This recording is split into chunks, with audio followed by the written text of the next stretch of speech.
Hey folks, this is Tolly and welcome to some more game dev. Here again today, looking at building a new feature, or more accurately, kind of modifying some existing stuff. So what we're going to be trying to work on today is getting it so that the monsters that we fight are actually active and, moving around within the fog.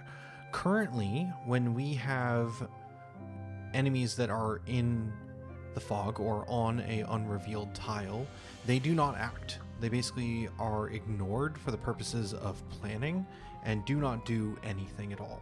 And one thing I've been thinking a lot about, and this is not required for getting us to our chapter 1 completion, which is our primary goal for the remaining 2 weeks I have off. This is not needed, but I kind of want to just do something fun and experimental today. The rest of the week we're going to be trying to do a stream from 2 to 4, and I'm going to be continuing to clean up content, but today I just wanted to try something a little bit more fun. Yeah, so let's take a look at this. Inside of the AI director, which handles planning for all the AIs, I believe it is simply just doing a check to make sure the unit is revealed, and if it's not revealed, we essentially skip them. But once an enemy actually gets revealed and their tile kind of slides into position, then the AI starts planning and the AI director starts putting actions together for it so that it can actually start attacking us and doing damage. I'd like it to be pathing and patrolling in the fog, and ideally I'd like to have it so that it can exit out of the fog and then we can see it like almost fade into existence, and then even if you don't interact with it, have it walk away, and when it walks away, have it disappear into the fog. I think the first step in understanding this problem and getting this set up is going to be looking into the actual slime behavior and how an AI moves. So they have their own move ability, yes, which is the AI move, and this has a bunch of tile sites. These ability effects will essentially reveal tiles around them. The first thing I want to do is see what happens if we turn off the revealing of those specific effects. Do we have it so that the AI can actually move into the fog and not reveal it? I'm going to guess it moves once and then fails to move any further. I'm going to quickly create a new cutscene to test this as well. We're going to call this Woods Generic Test Spawn. Normally we debug reveal the whole map when we want to test specific kind of setups like this, but for this one we kind of want to instead test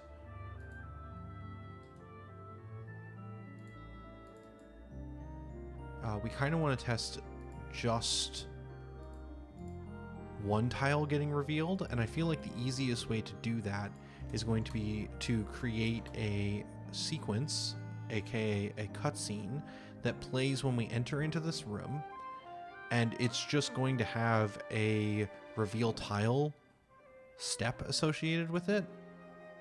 So if we go into Woods Generic and we look at Test Spawn, we can add a sequence step in here for board, reveal tile, just a single one. And what tile does the enemy start on? We have 611. So we can try both, I guess. We can see what happens when both of them are revealed. So we'll do board. I guess we could just do reveal tiles then, make our lives a little easier. We can do 6, 11 and 6, 6. Shouldn't need a reveal delay, and when we hit play, this cutscene should just execute and reveal just those 2 tiles, and we should be able to see what happens when the enemy moves off of its tile. Okay. That's actually promising. I'm somewhat surprised by this behavior, actually. What is happening internally? If we look at the enemies, this is going to be Mini Slime is the name of this object. It is currently parented under its original tile. Really? Okay. We don't replace the unit onto a new tile when it moves. Is that true of the player as well? If we look at the player container, is this still under the original tile it was placed on? Or does it move around? No, it looks like it stays in the same spot. That is extremely interesting. I had not realized that I was not moving the unit. I suppose this makes sense because we want to have the unit appear on the tile and slide up with it. So we want it parented to the object, but we never really need to show the unit moving with the tile after that point.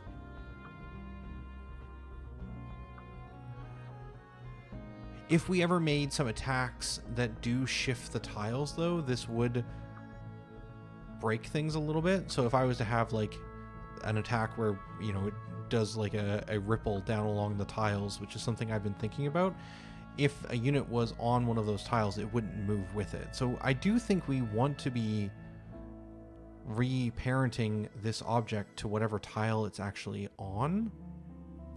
But for our purposes right now, that means that they are capable of continuing to move because technically the tile they're parented to is still revealed.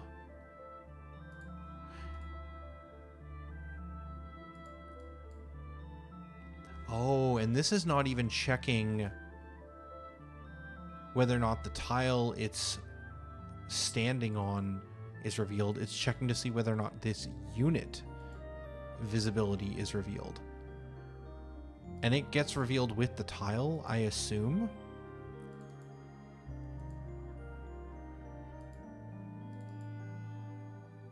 Yeah. Basically, if that tile has a unit on it, it calls reveal. And this is only a getter, so this is the only place this happens. There's another reference, though. Yeah, technically as part of placement, if it's not revealed and the current tile it's being placed on is, it'll also reveal it. So it's kind of an extra check. This is probably actually to do with our kind of like combat grounds where we respawn enemies. If I had to guess, is what that extra logic is for. Okay, so once a tile reveals an enemy, that enemy is revealed indefinitely. And because we're not reparenting it under the new tile as it moves, that means that it's still under an object that is turned on.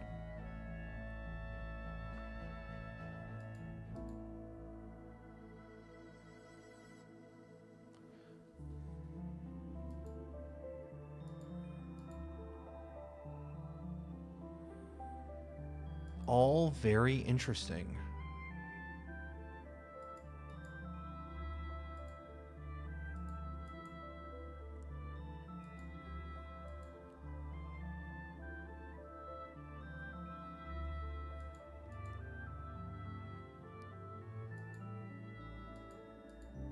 When I move this object up and down, it moves everything. Okay. Okay, let me try and break down what I'm thinking about. So, I want this unit to move around and exit these tiles. But when it exits a tile, I want it to essentially play a little ability that will fade it out and fade it down to 0. But I want to have it actually still move around. And then if it enters back into a tile like here, I would like to see it become visible again. So go from 0 transparency back to full transparency. The problem is, well, a couple things. Number one, if these aren't actually anchored to the tiles, I'd like to fix that. That to me does feel like a bug. But if we do anchor them to the tiles, they'll go underneath this floor holder object, which is actually what, you know, moves the whole grid up and down, essentially, when we do our animation.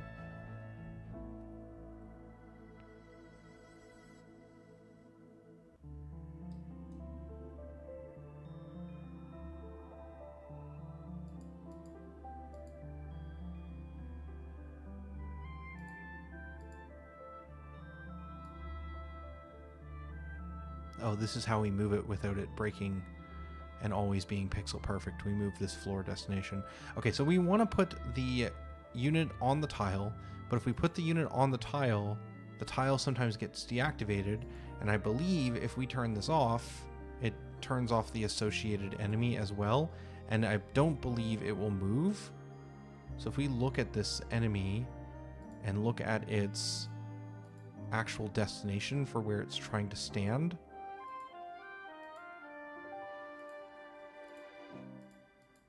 I believe that's this object. Yeah, that is no longer updating.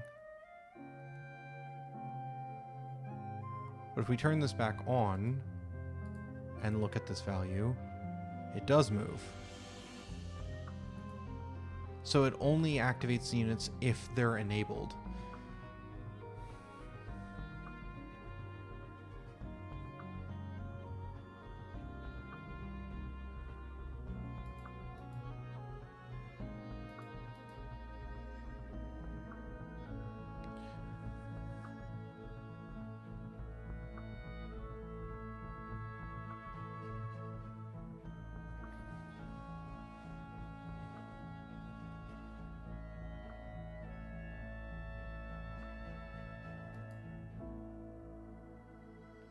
This is going to be a tricky feature.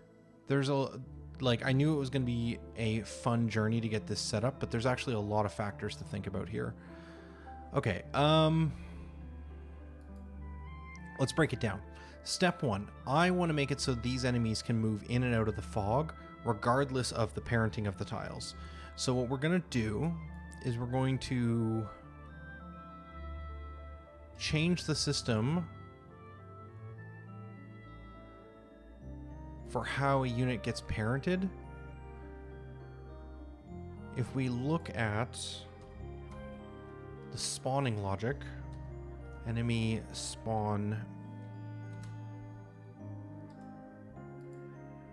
this gets added to a list of spawners, and then when we spawn these enemies, somewhere in here it must be setting which tile this unit is parented to. Is it inside of the state machine? There's place. Is it the match call? It is this match call. Okay, so we call this as part of placing the unit for the first time. But this call should really actually be called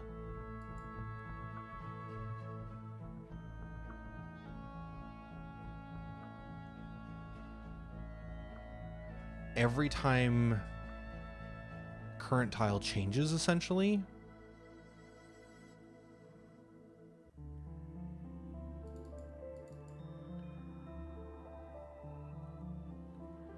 Why would we want to use the plan tile? Why does this matter? Because we're setting the movement location to the tile's center. We're setting our parent object. And then we're setting our movement object's local position to be the floor parent transform. Okay. But we only... This is on player spawn. So we basically don't call this at the right spots. This should be being used way more.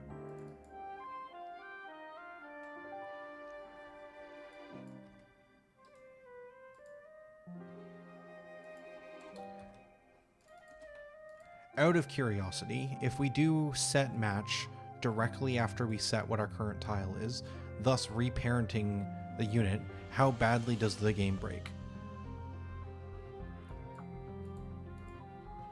I could see this completely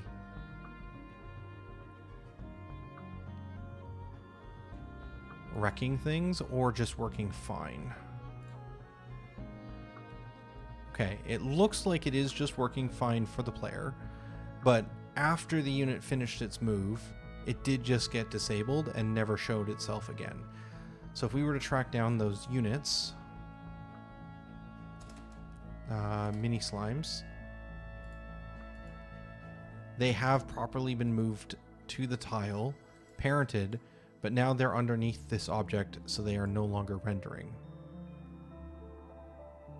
In fact, it looks like it even stops midway through its animation. If we go to animator, oh, we don't even see the animator when it's turned off.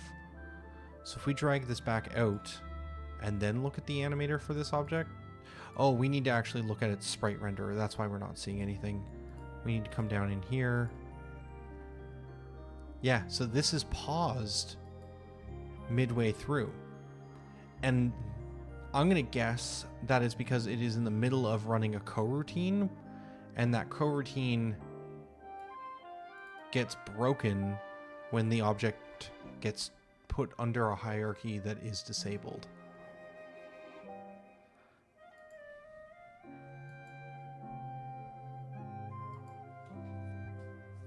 Here's the crazy thought. Let's try something. If we do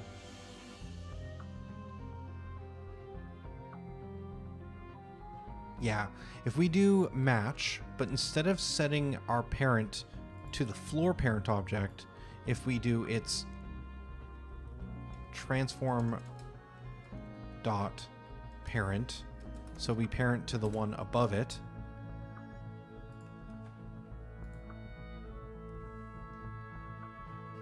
that should make it so the unit is not disabled, but it will no longer move with the tile correctly.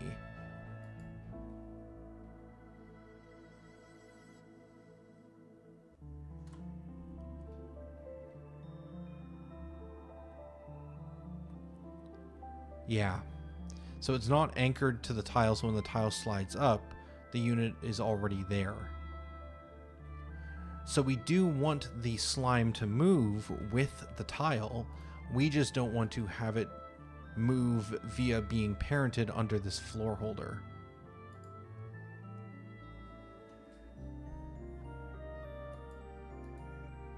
Why do we turn this off?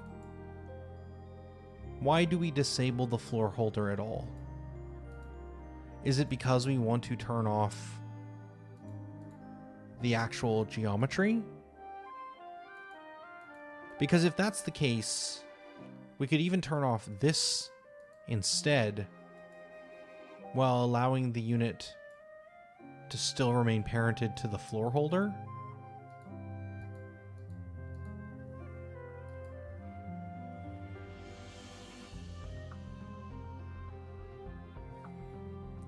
Let's explore that. So if we go to tile, in fact, it might be faster if we go from here, base floor.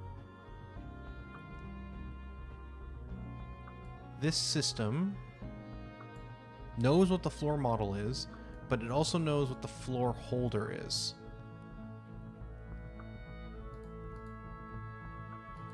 Why does it care about the floor holder? Is it just for enabling and disabling it?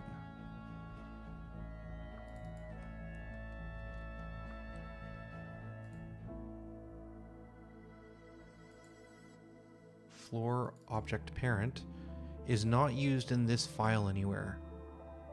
It is used as part of the animation, and it looks like it is just for setting that object to true and false.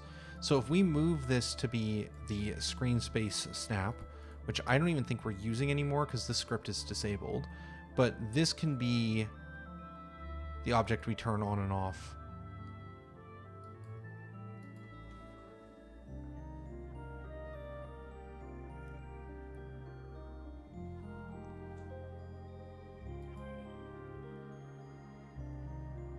Ah, that completely breaks things. I'm going to guess that's because we need to turn this on and turn this off by default, because that's now the correct state we're expecting.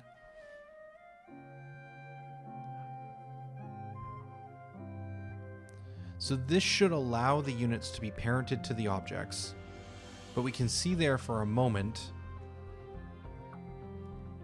and we can even test this in a different map to really highlight it,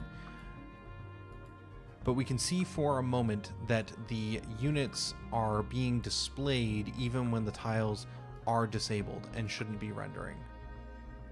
So if we make sure this is not spawning the whole map, this one has 3 enemies in it.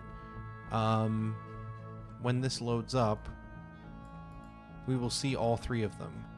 They are not revealed, so they are not moving around, so their tile has not been set to the revealed state.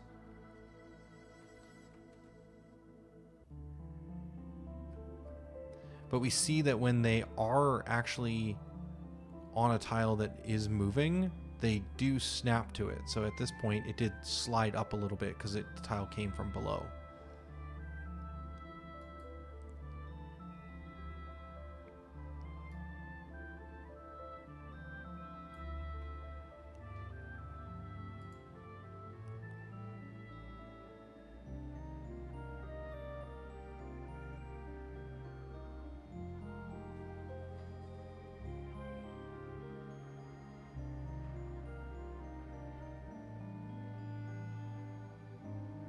Okay. I think this is a better setup. We have it so that the part we want to turn on and off for the tile is down a level, and the floor holder, which is essentially the thing that's moving and containing everything else under it, has the enemy, but it's not actually being disabled. And in the same way we're controlling when the floor model is turning on and off via this floor object parent, I think we also need to be communicating to the enemy when it needs to turn on and off as well.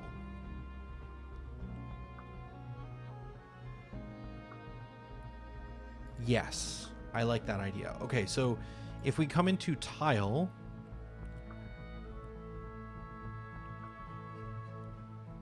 this is all pretty straightforward. We want to look at tile animation.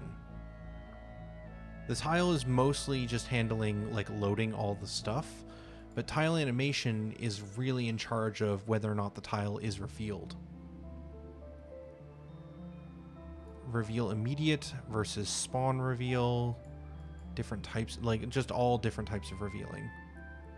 And in fact, we can see everywhere that we are changing the floor object to true is within this animation section.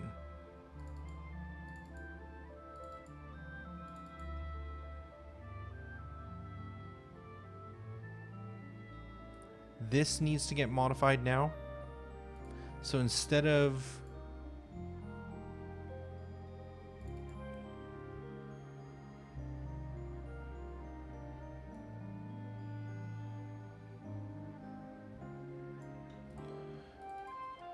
I think simplest approach is just that. It's not very clear, but this keeps it consistent.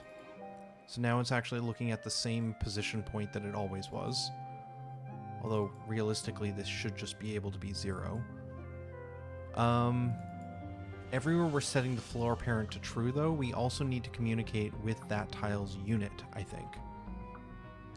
So in reveal immediate, we should be able to do get unit, and instead of just setting the unit's direction, the reason this is setting its direction to itself is because when it does that, it also triggers some animation stuff. So it's making sure it's facing the right way as the tile gets revealed.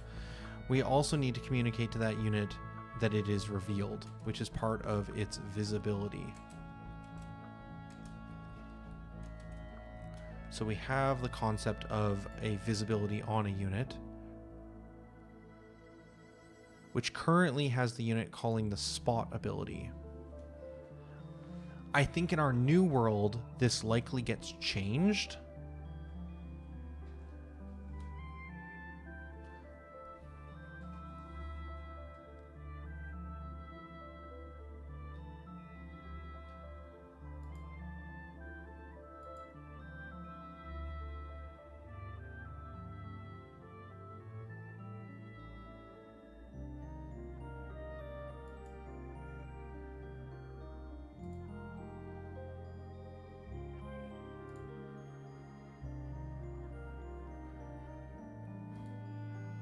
Yeah. Yeah, so this is a lot. I probably should do a design breakdown of what I'm doing, but I feel like today I just want to keep going, which may not make for the most interesting viewing experience, but we will see where we get to. Speaking of viewing, I missed a comment from Keith.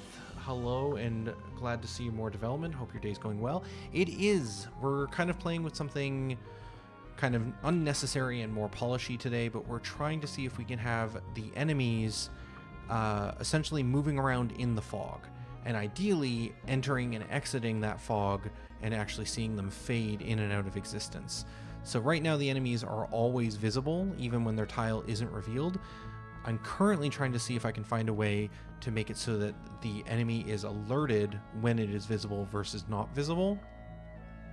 I think what I want to do is maybe just bypass this reveal function for the time being and instead make a different one that can give me a little bit of different control.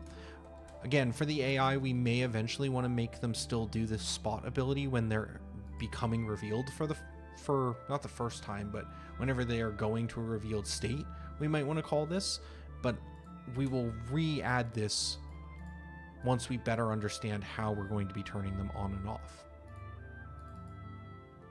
Okay, so this is going to be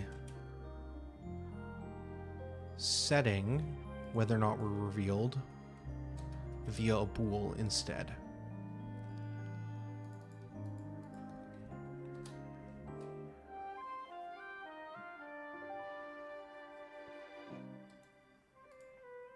This is only used inside of this function. And whether or not it's revealed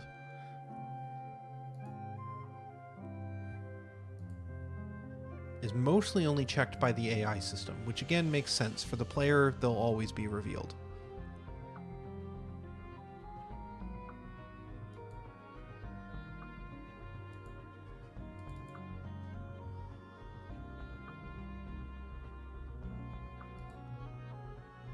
There might be some more logical problems with this setup, but for the most part, the only thing this is really being used for is determining whether or not the AI director should be managing that unit, it seems. So now inside of reveal, if we go into tile animation and we do visibility reveal and we say that on reveal immediate, the unit's visibility is true. And then where else was this being set? This was being set as part of the reveal call. So we'll do another action sequence step, which is essentially just going to execute a chunk of code for us, and we'll have it call M. Oh, I guess we need to get access to the unit.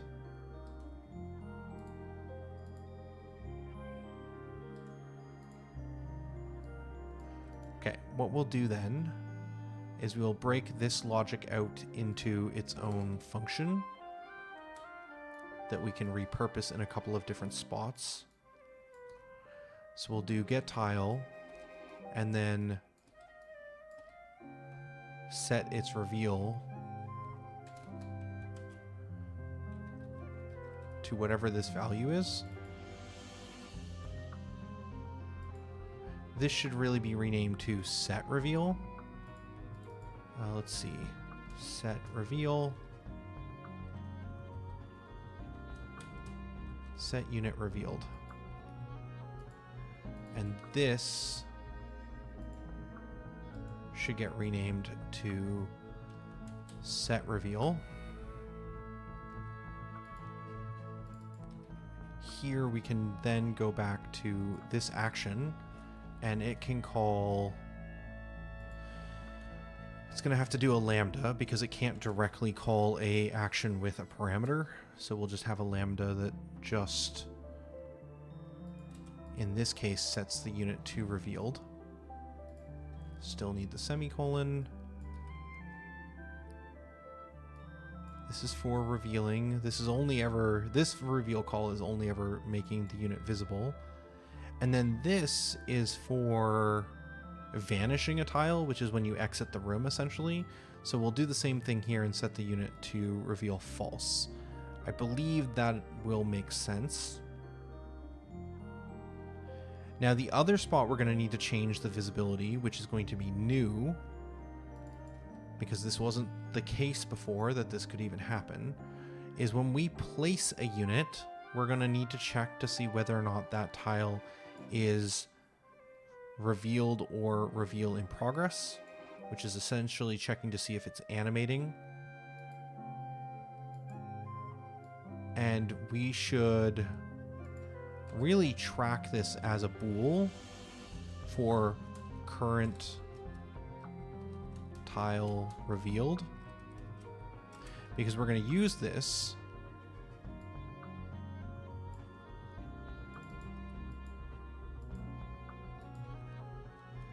to change the visibility if it doesn't match. That's the new setup. So if the revealed property does not equal the current tile revealed, so whatever we're placing this on, if they're not the same, then we should set the reveal state of that unit to be the same as the tile it's being placed on. Okay. This is not going to quite get me the timing I want, because it's not going to have its fading in and out fully correctly.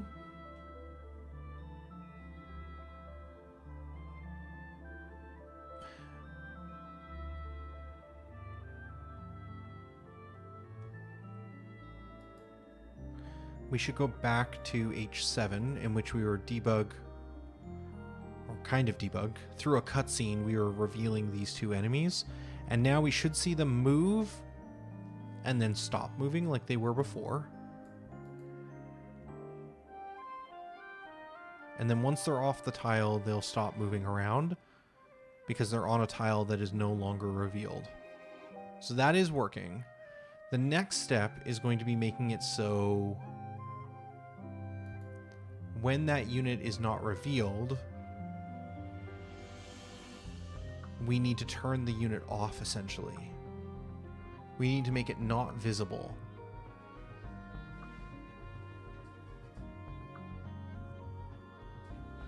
There's a bunch of edge cases here, but let's just get it to work. I want to create a new ability, I think, is going to be the simplest way to handle this. And we're going to make a ability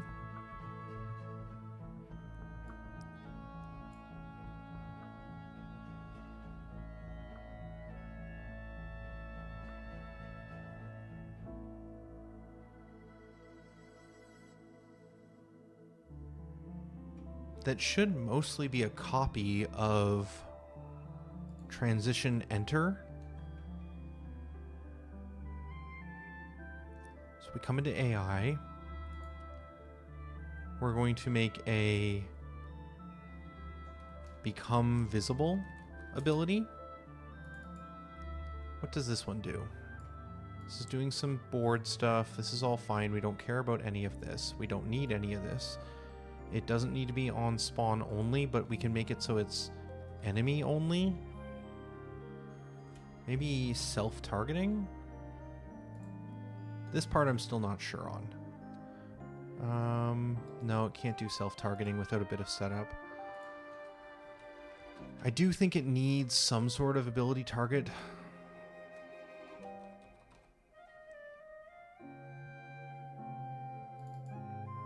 What if it was just default? Sure.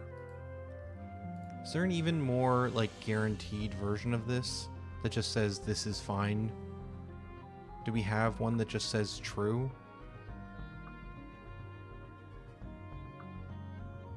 Not that I can see. Okay, fine. So we're going to make it so that this unit fades out.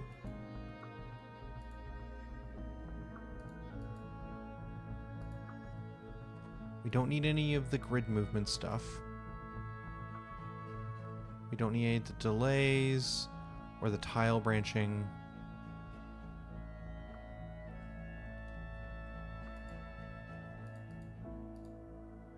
this is essentially setting the initial fade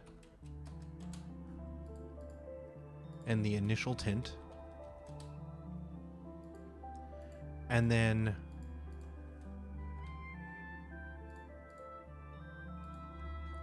this is doing a fade. How do I frame this?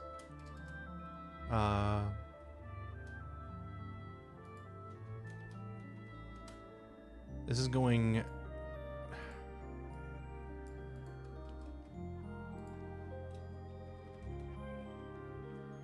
This is doing fade up, essentially.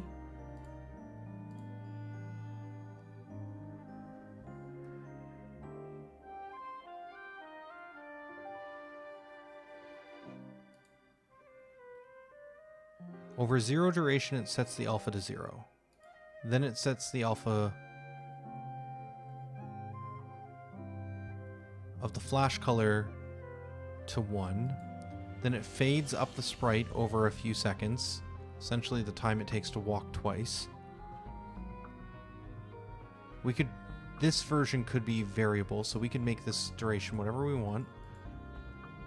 Well, you know what? Let's make it the same, though. Let's let it be a long fade in, fade out, so we can tell what's happening. Not that half a second is really that long. And then this one is... I don't know what this one's doing. There's 2 of them. This one's fading to this color. Oh, I see. Okay. So this is fading down to 0. So this is taking this tint of dark... near black and fading it down to 0 for the alpha. So the character will start kind of like shadowed and then fade to its normal color, and then at the very end we set the color back to pure white, and the alpha to 0. Yeah, and this is just making sure it's white for later, I think. So this is resetting tint sprite. This is fading down.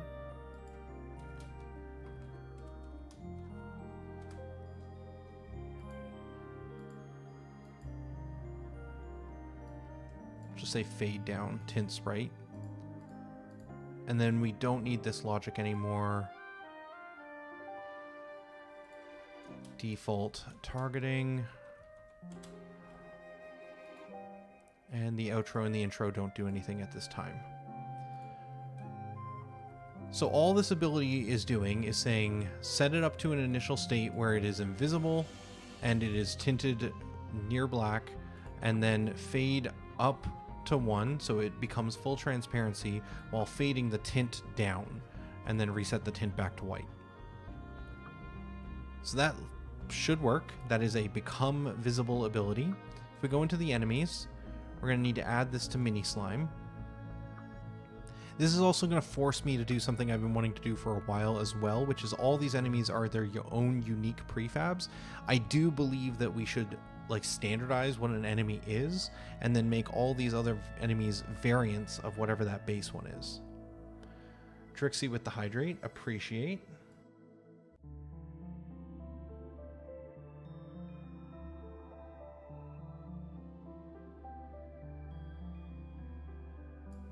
Okay. For right now, though, we will continue to just add this to only the mini slime, but once we have this all functioning and we know what the correct look is, I think I will do that pass of just consolidating all of these enemies into one base. So we're going to add this become visible, and we're going to add that ability to the visibility script, so the visibility script can perform it on the unit. So we're going to add a new... Oh, we already had one in here for the spot ability. So become visible ability. And then we will have a become invisible.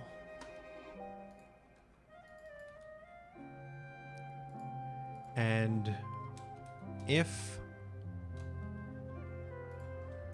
we should do a check to make sure that M revealed does not already equal revealed, just to be sure that we're not going to perform these abilities when we're not needing to. And then we can check if this is a reveal Then we can do become visible dot perform. And we're going to need to figure out how to set one of these up again.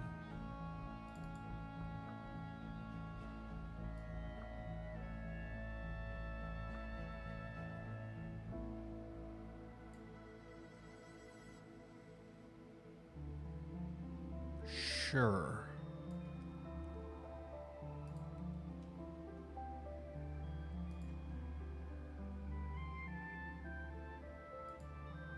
Yeah, we can just steal from up here. So we want to set up a list of sequence steps. That'll be the second parameter. And then we're going to want to construct an ability target with this unit as the target.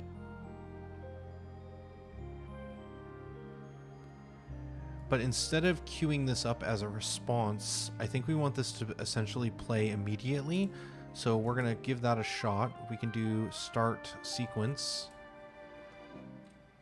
from the entity manager, because we know the entity manager is always enabled and it's not going to get cut off midway through a sequence.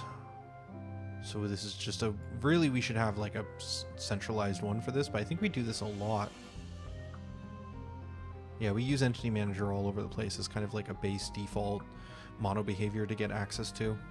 Just because we know that that will exist, it's kind of fundamental to our setup. Okay, so this will perform this ability. It'll get out the list of steps that the perform generates, and then this will actually start that sequence.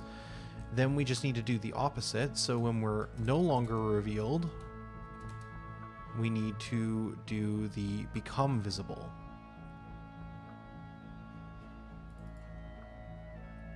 Or, sorry, become invisible when we are no longer revealed.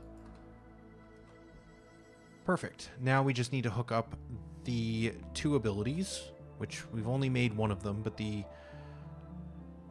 become invisible should be very similar. So in the visibility script, we just need to drag become visible in here.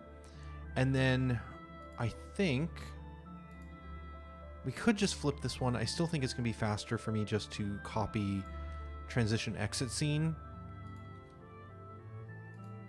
and use this as a base. Become invisible. And this will...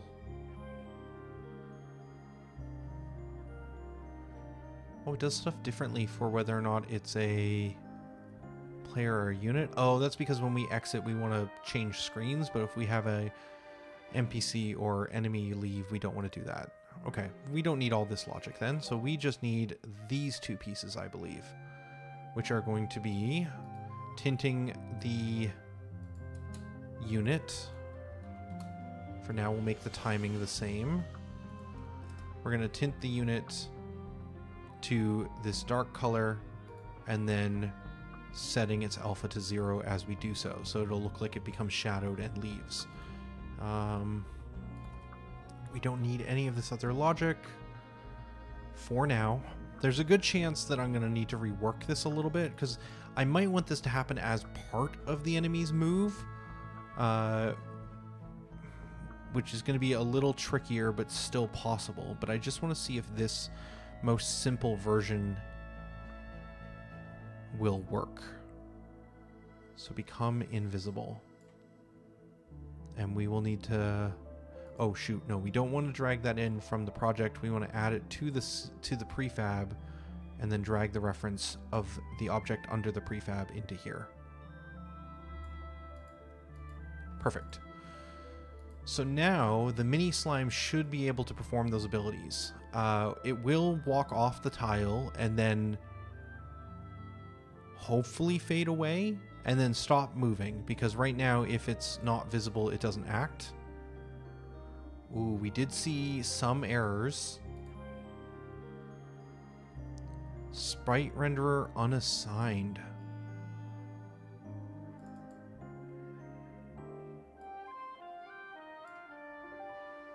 Oh.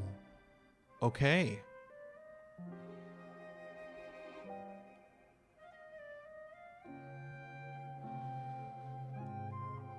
Okay.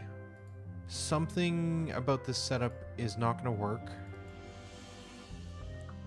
Why?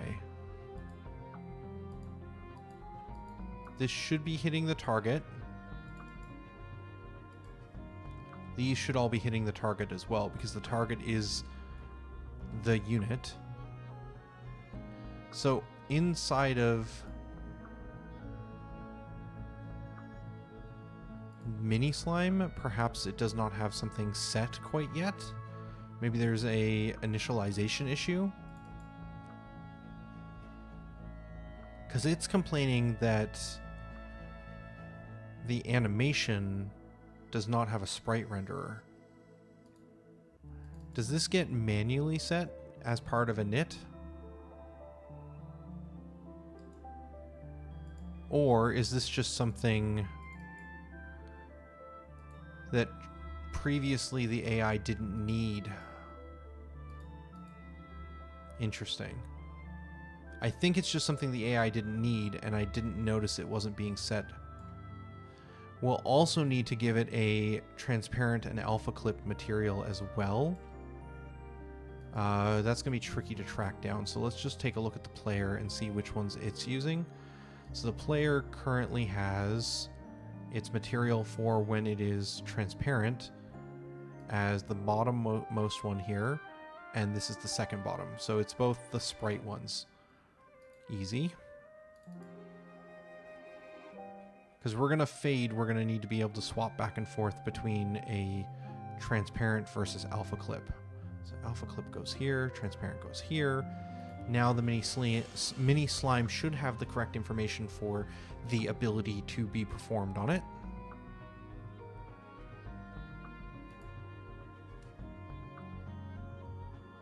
Tiles are broken. Something's wrong here. But the enemy did fade away. The little shadows stayed. Let's see that one more time, but big screen. We are generating a fair amount of bugs, though, which are probably going to take a while to clean up. But this is a good first step.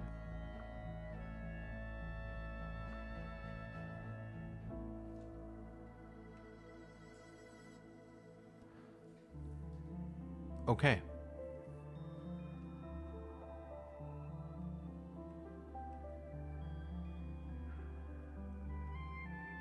A lot of weirdness, but the thing we're trying to do is working. Let's see if we can work out what we broke, though.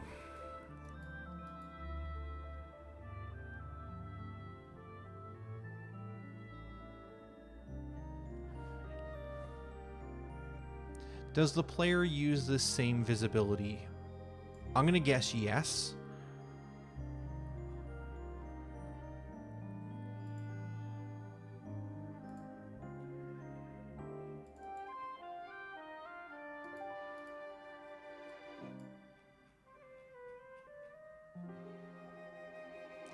It does, but it does not have the visibility set. So I guess if I just look at console... Yeah, so that's the problem. Is because this is also being performed on the player...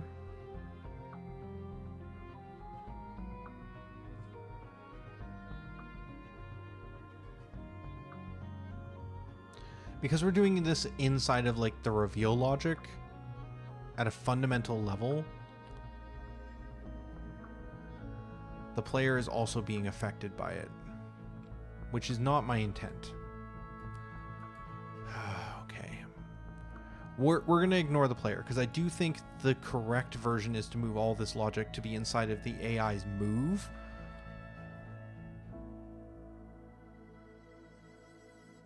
Let's see if we can get some other pieces functional. So what happens now if we say, AI, you don't need to be revealed to come up with a plan and to move? What if you're allowed to patrol from the fog? In theory, the AI should be able to continue moving and eventually re-enter onto their initial tile. At which point We bypassed it because we went too quick.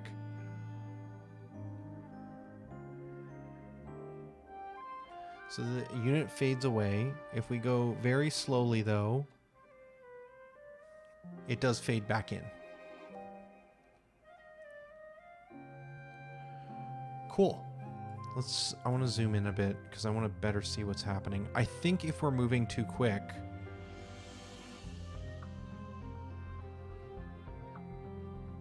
we can like cause the fade to happen and fade out to happen, which causes it to break.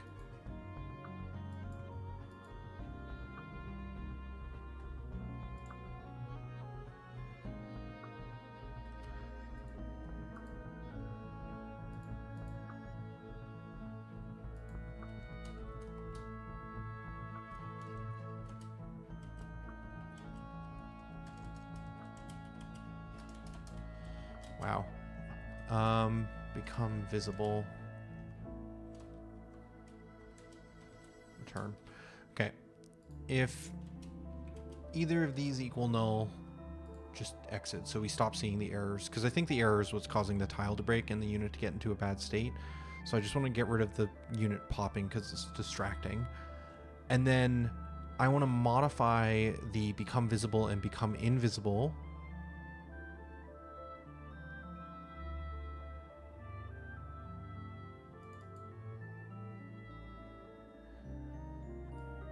Such that these have a faster movement. Right now, this value was double the time that it normally takes a unit to move. Most of our move animations are close to 1/4 of a second. And so if we just change these ones to be actually the time it takes the unit to move, hopefully that should line up and we shouldn't ever be able to have the invisible and become visible overlap and cause the break that we were seeing.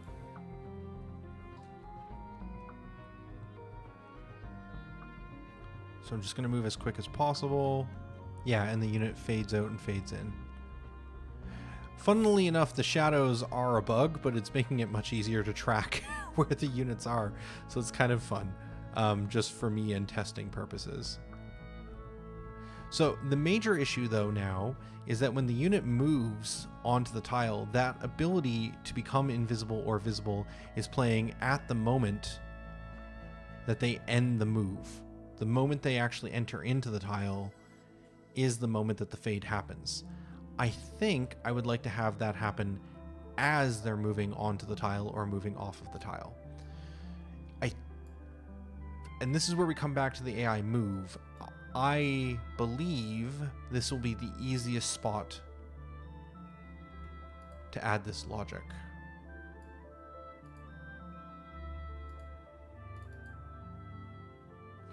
We want to leave this set on. We turned everything off because we didn't want the unit revealing tiles, but this isn't named well, but these other ones are actually unit site effects, which are essentially spotting the unit, and we do want to leave this functionality alone. I'm just going to rename these real quick. We're going to turn off autosave because apparently it's deciding to spam the save every time we modify these. And then I think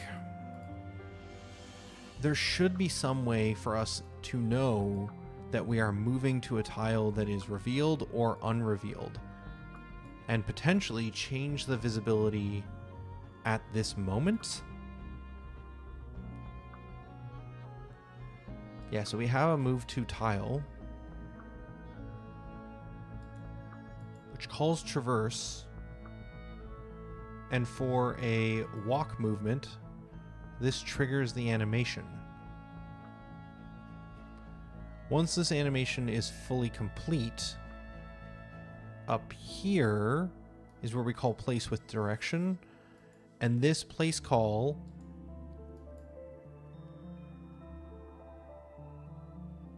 is where we were setting the visibility.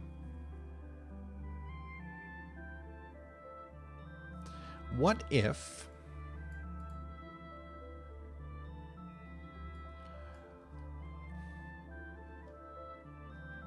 we instead did that here as part of the movement.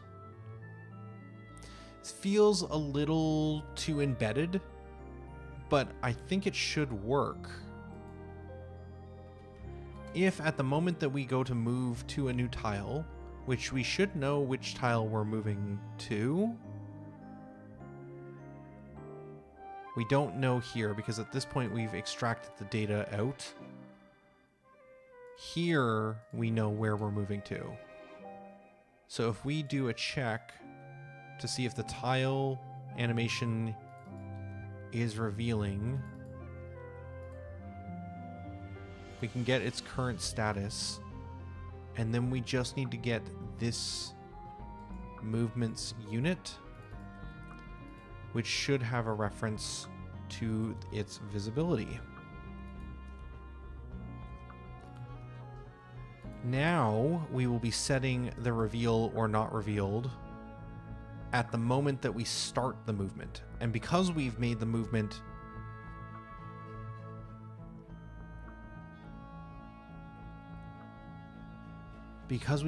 the fade in, fade out hard coded, mind you, the same time as the walk animation, this should work.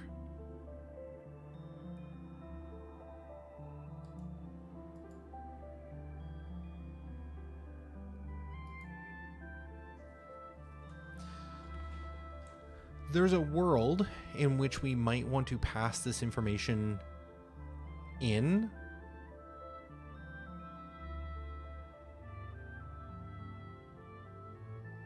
aka the animation length, into the ability as a property, so that it can be set for whatever unit and make sure that it is always consistent.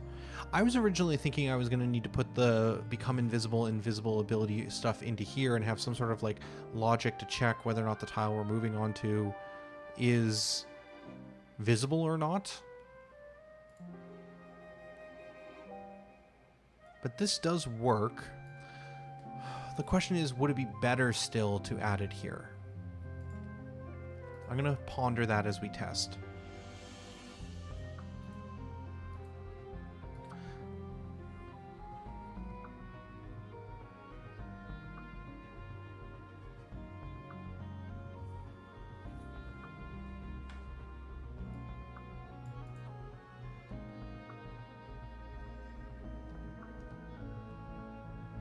That looks better. We are getting errors. Oh. It's complaining about audio because the units are spamming walk sound effects, basically.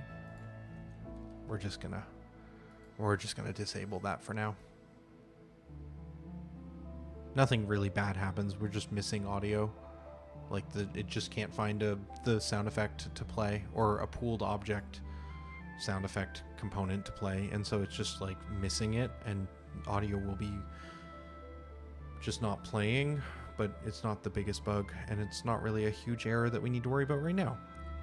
And I'd like to not see the spam. Aha! Okay, so we did see a problem.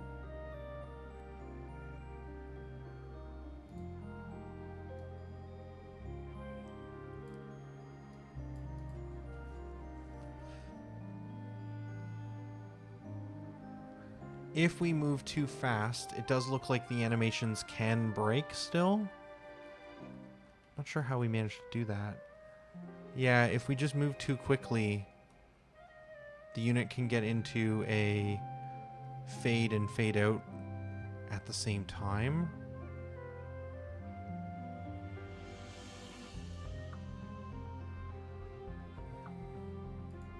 It's odd because the timing should be set up in a way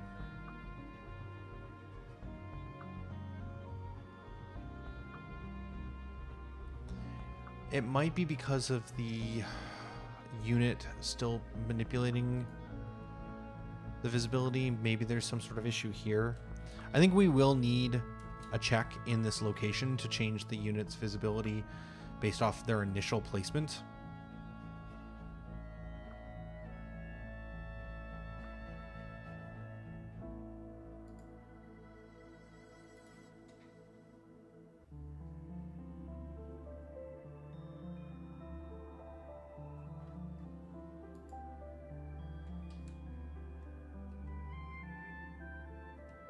I'm just curious to see, does this fix that bug? It does not.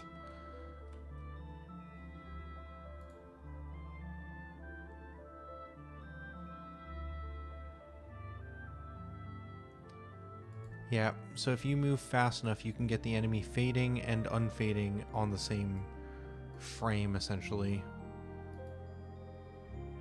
That's likely because the do tweens, even if they're set to 0 seconds, are taking a frame to execute.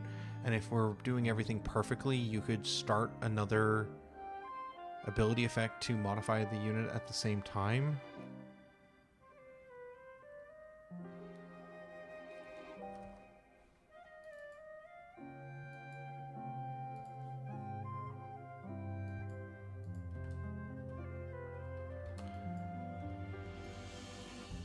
Yeah, I think this is going to be a frame perfect issue of just having the two things activating back to back. And I think if we just give a slight change to the timing so that it happens a little bit faster, I think we shouldn't see it.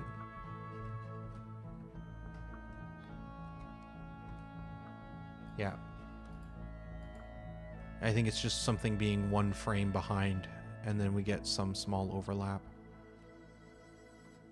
Okay, so that's the units entering and exiting the fog. Oh, the AI got in a completely broken state. They're both trying to move to each other's tiles, and then just being locked forever into an eternal, like, deadlock waiting for the other to move. That's another thing I need to look into. There is some weird behavior when we get multiple enemies on the field at the same time like that, where the AI just isn't doing a good enough job of predicting its allies and knowing that its friend is trying to move to a tile.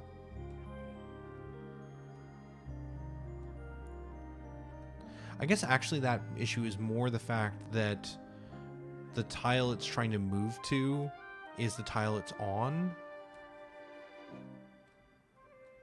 I don't know, there's something weird about that edge case. Because they're both occupying a tile. Yeah, it's going to be tricky. Okay, so this is working. I'm just debating whether or not I want to refine it a little bit more. I also don't like the initial fade in being like almost pure white on the tint. Something about the setup here is a little odd about that. I don't notice this.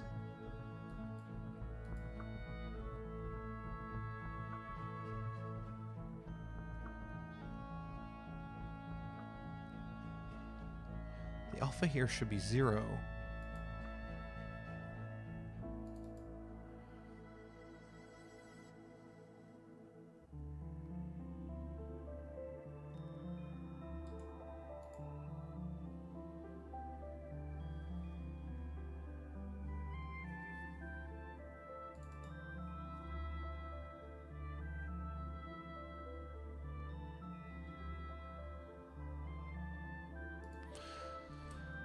Well, in order to fix that frame perfect issue, I think we could do something that says if seconds is greater than 0,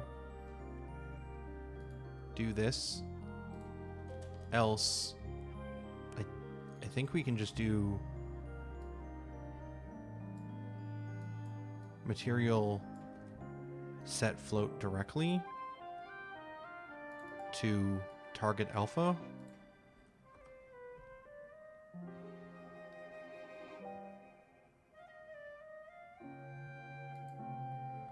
So if we have a greater than 0 seconds, we do the tween. Otherwise, just directly modify the value.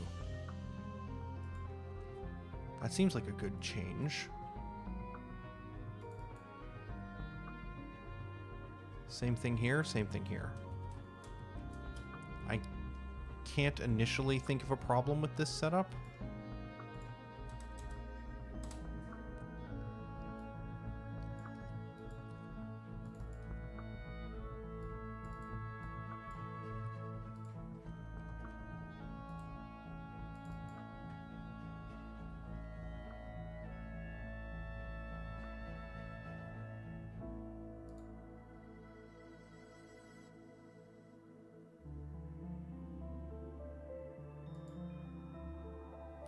Okay, so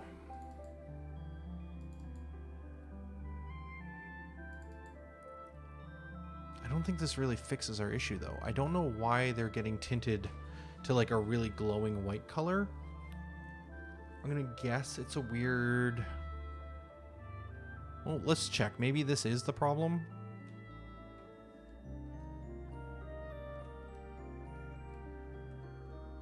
It is the issue. It's just a weird timing bug.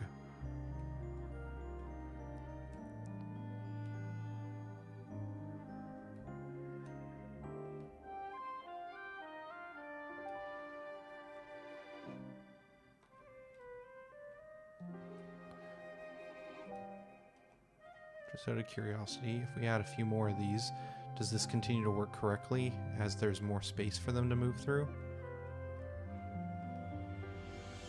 Oh, I don't need to be moving. I can just be skipping turns.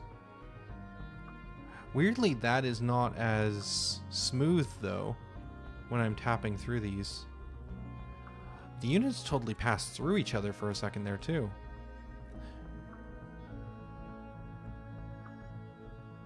I think, yeah, if the shadow wasn't being displayed, I think this would just do what I want. Yeah, and they're totally walking through each other at one point there. It's even odder that they got stuck at.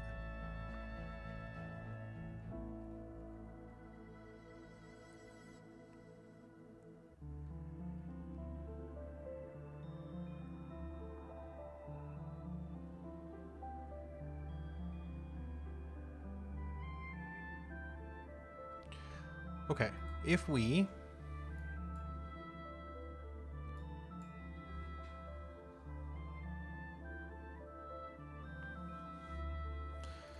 just disable the slime's shadow, how does this look? Is it close to looking correct?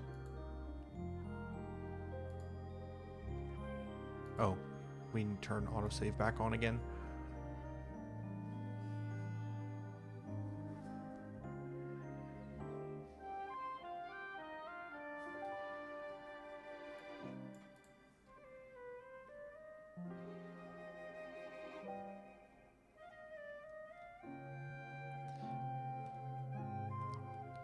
Yeah, that works. Oh.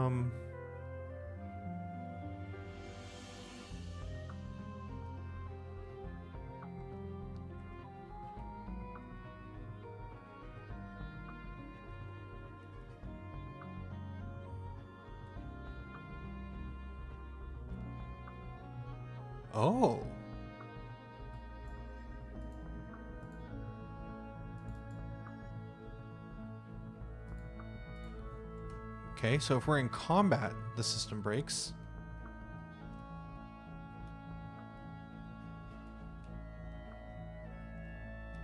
So something about combat is not letting it activate its timing correctly. Oh, wait, it's here. It's crossing the gap.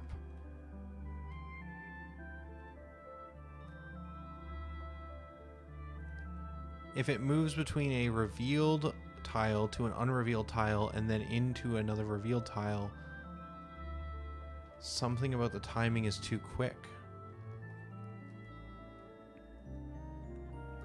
Can we replicate that, actually? If we change this one to just move to... I don't want to mess with the original pathing I had in here too much, so we're going to just disable the original spawn, and then with this one we'll go 2 spaces, and it will go to 811, and then back to 611.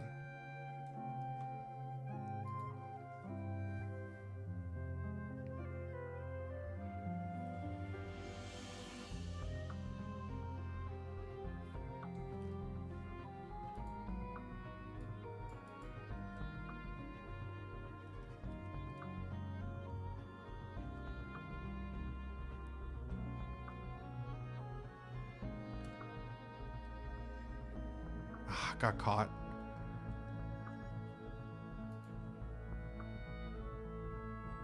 Let's have it go back to like 4 so that it moves further away and gives me a chance to try and reproduce this behavior.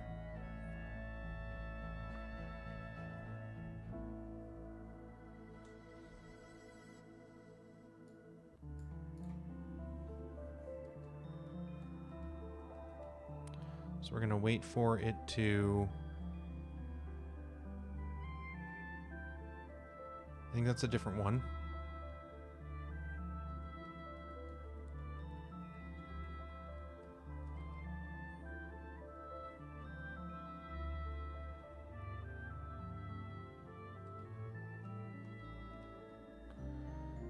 And then if we clear our errors and move quick enough, yeah, we can start to see that issue. So it's a timing problem where this dew tween is still running.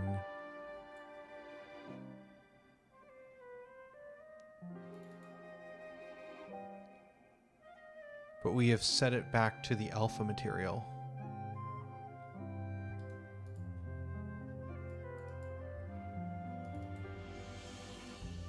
Once target alpha equals 1.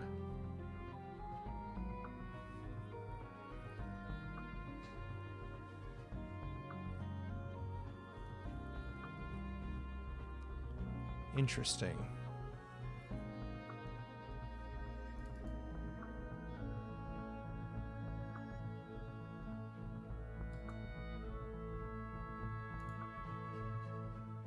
I want to dig into this. I want to understand what's happening. So we're going to add a couple of debugs. We have one here for start fade sprite.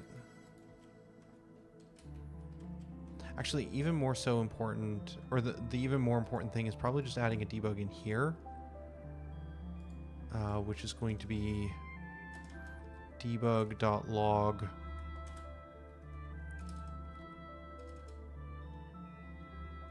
warning, maybe? It's probably going to be easier to see and track. We still, even after all these years, we still kind of need to build a debug manager so that we can have like specific debug flags that we want to have visible and not visible in certain situations. But I just never get around to it.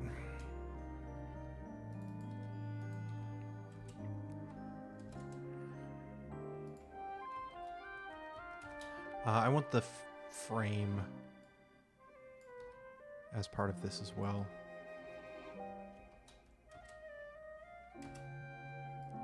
And then I want to know when it is setting the alpha clip material. Okay.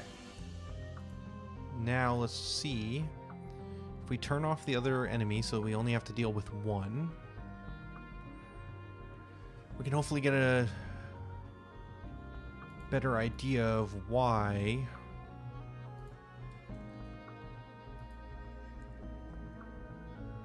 the unit's able to get into a situation where it is both fading and setting that unit.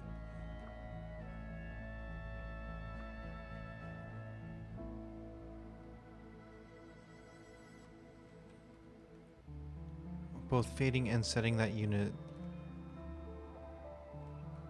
to alpha at the same time.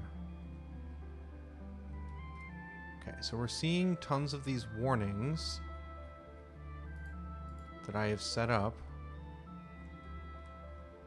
Oh, what are these other warnings?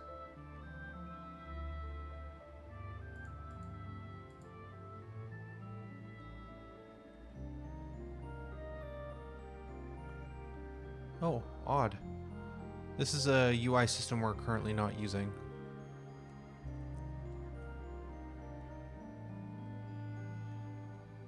We are not seeing the error now.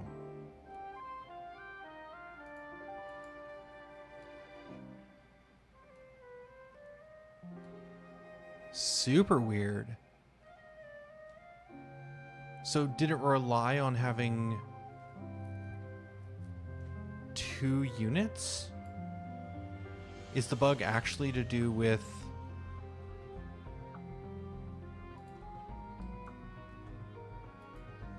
2 units moving at the same time. Maybe the Dutweens is getting confused. Are we clearing it?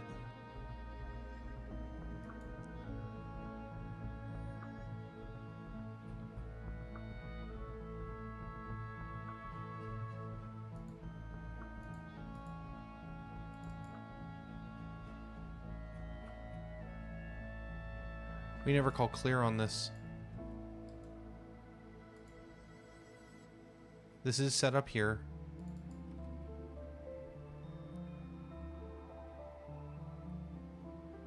I don't imagine that should be causing a huge problem though, because it's not like we're manually updating these. That could be the issue.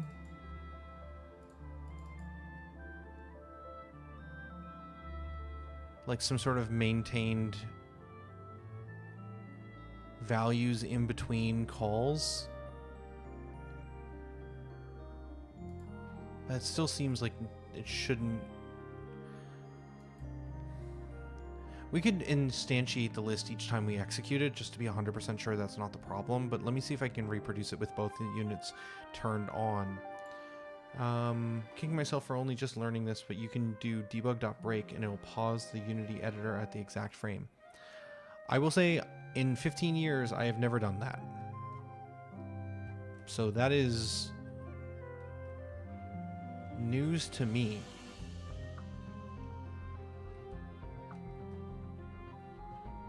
I've definitely done weird workarounds to get that same behavior, but yeah, pause editor. That's crazy. Okay. Thank you, I will be using that in the future.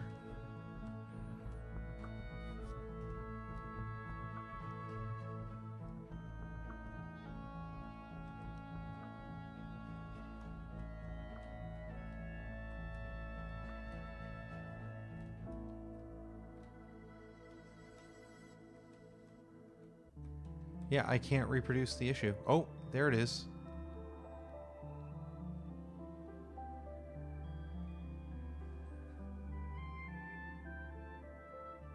Huh.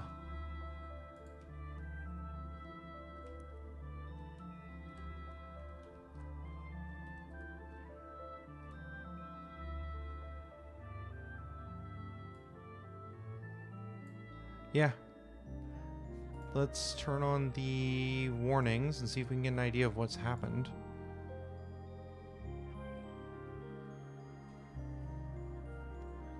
So it set the alpha clip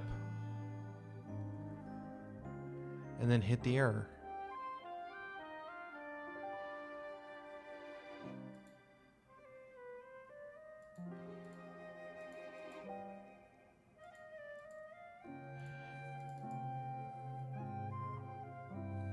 What is the call stack for this?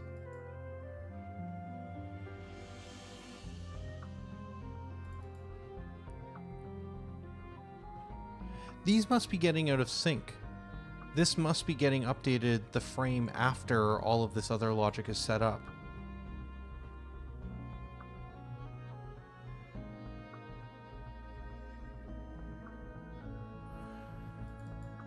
Alright, well if that's the case, I'm going to do a bit of cleanup. Could I instead do... This is a bit of a major overhaul, but we could do a couple of different... There's a couple of different fixes we can do here.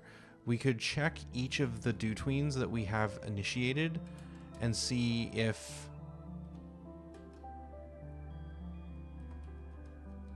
they are complete and not move forward until the complete is done rather than waiting seconds. That might be the safest approach. The other option is if we've waited the correct amount of seconds, we could also just do a material set to the final value afterwards.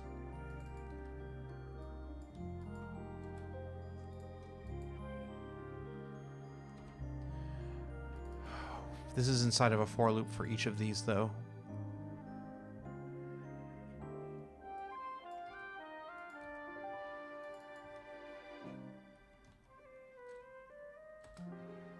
We could call complete.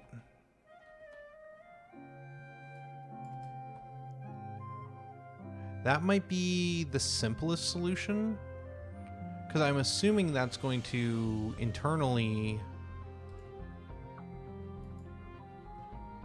Actually, I can't be 100% sure of that. I was going to say I would assume it would make sure to call this the final time, but we would really want to check that. Not sure if we can check our custom override alpha values for this.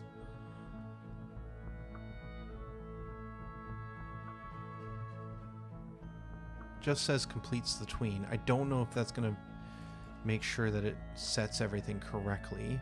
Can we set value? Set update. No, that's changing the update timing of it.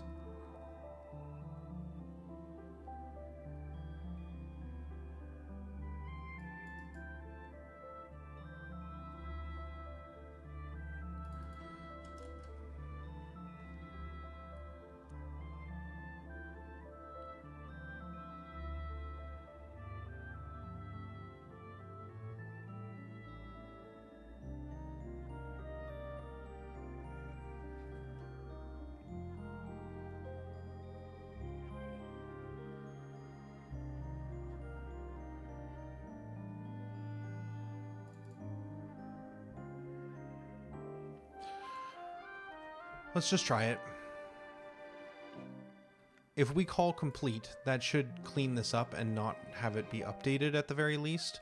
I'm just not sure whether or not it'll be setting the material to its final destination value.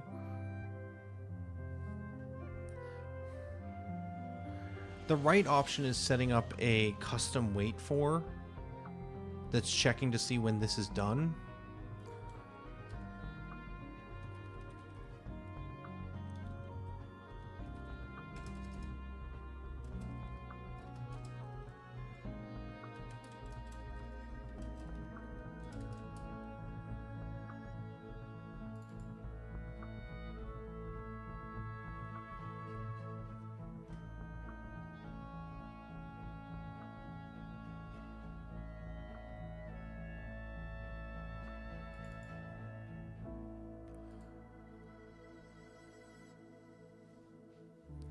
Yeah, we could do one of these wait on events. Are there any other wait on sequence steps that we could look at for reference? There's wait on dialogue. That's just waiting until something is set to true. Is there a better reference? Wait on sequence step. Wait on animation. Wait on move. No, that's not what we're looking for. I think the animation one is probably going to be the closest.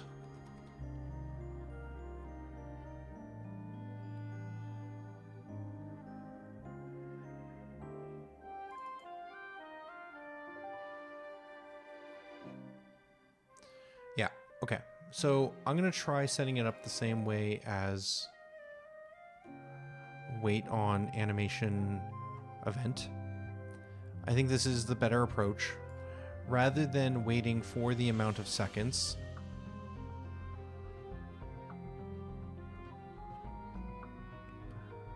we should instead wait for tweens to complete.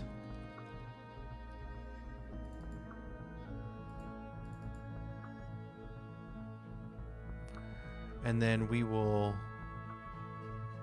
set up the same idea here. Does this have a fail case?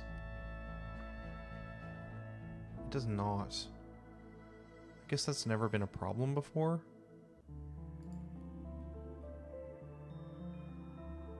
Yeah, all right. So then in here,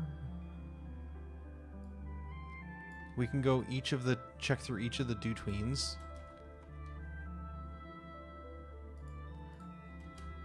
We'll have a continue. I think I want to set this up the same way. Animation complete as a variable, as a private bool.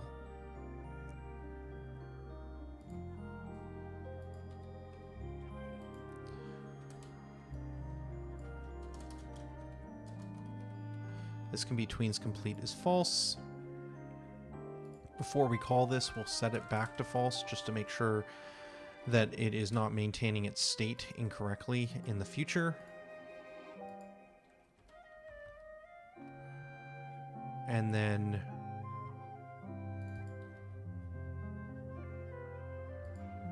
this should loop through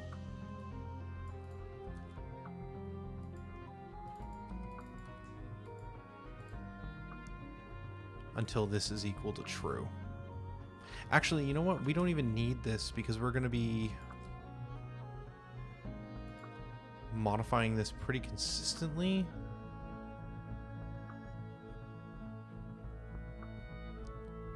I guess it can't hurt. So we always make sure it's false first, and then it sets itself to true, and then if any one of these do-tween events is complete,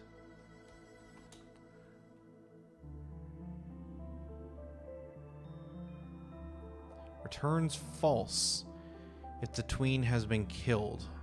Silently fails. That's not what you want to see.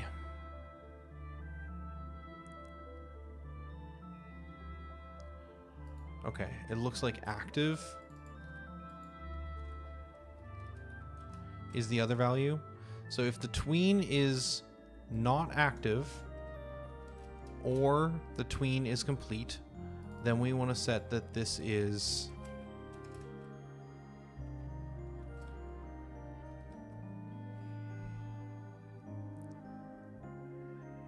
we want the opposite. Okay. We want this to say that the tween is not complete if any one of these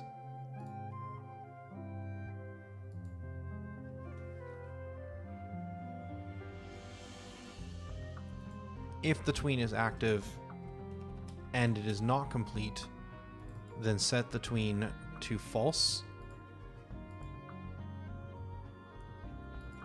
And honestly, we could just continue at that point.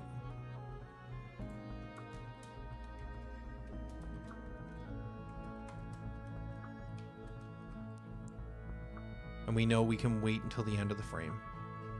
But if we loop through this thing and find that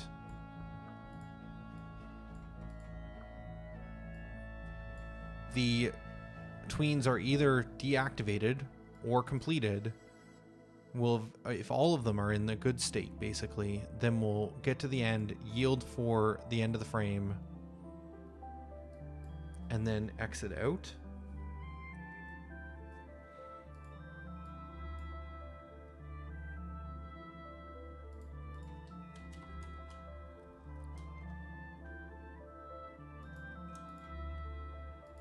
Can save a frame by doing that as well. Sure.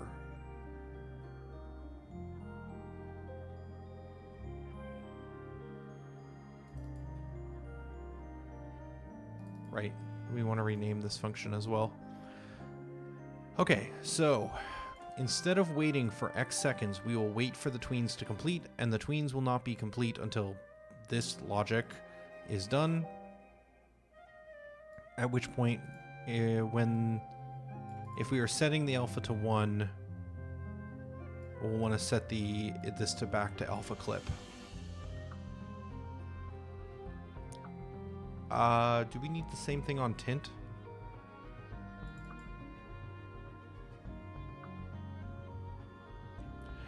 Not really. Technically, this could have the same problem where this may not be done, but this isn't doing any material changing logic, so it matters a whole lot less if the do tween is going to run an extra second over. I can't imagine a situation where that would be anything other than a visual bug. Alright, let's see if this fixes it. What's tricky though, well, immediately see the problem.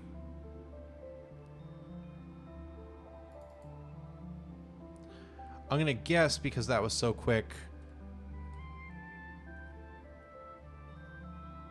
maybe my logic is just busted? Maybe I got this wrong.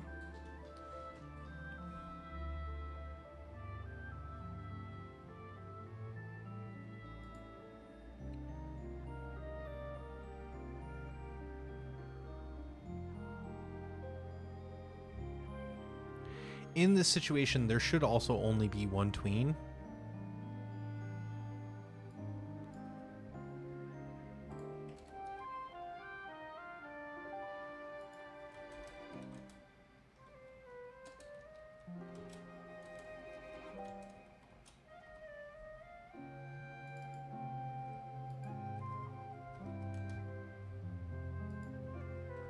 Let's check the active state.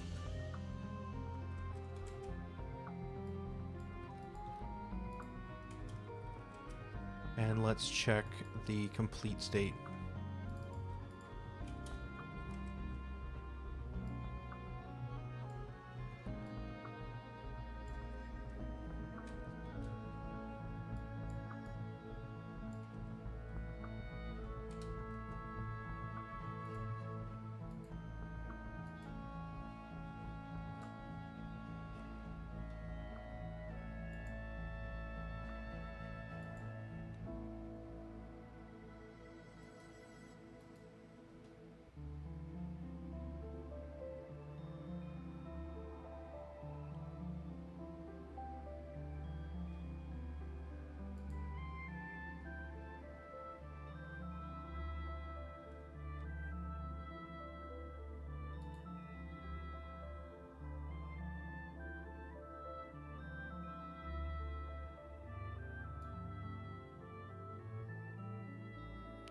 It is unhappy with me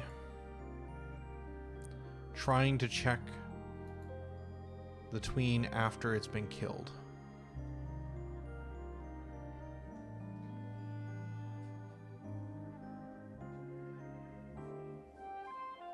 And yet,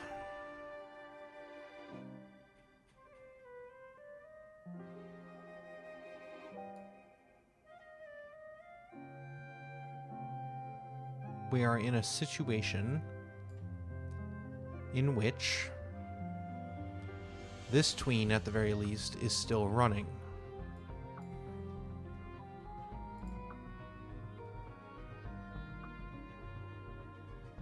Oh, you know what? This is because I'm not clearing them, I bet, and it is just building up a number of these instances. This is going to be a very large number. No, the count is 0. Interesting.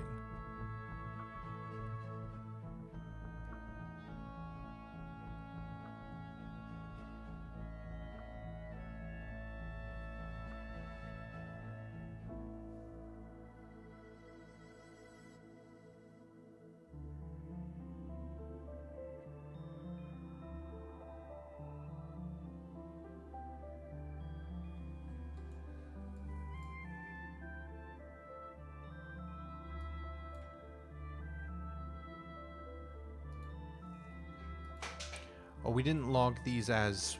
Oh. That's not very helpful. We need to actually look at the information here. Because we were not logging those as warnings to kind of filter them out. We were logging them as normal. Oh my goodness, where is my error?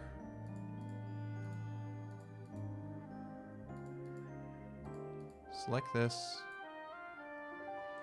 It's not going to help me find it. This is what I'm talking about with the spam. We spam way too much.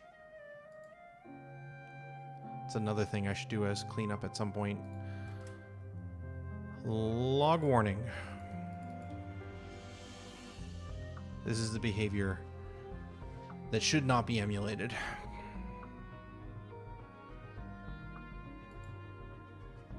Okay, let's try this again.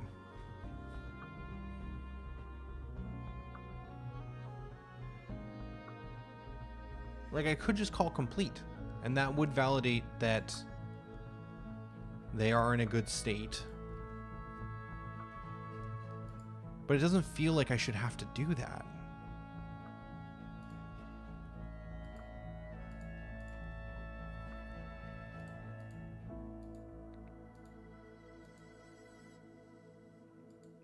the tween is not active, and the tween false is false.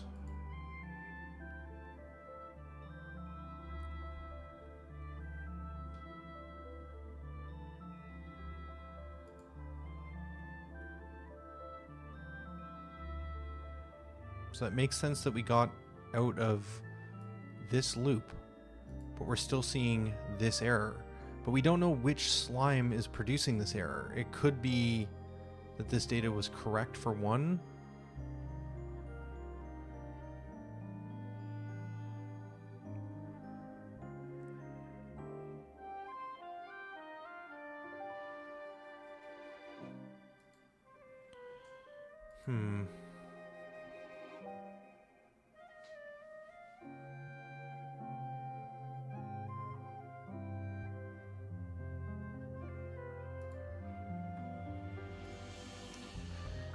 Well, I'm lost, chat. I am not seeing what the problem is. Although, I suppose we should validate. Can we ever get it to happen with only a single slime? Because if it can't happen with a single slime, then maybe it is some sort of like cross-referencing logic.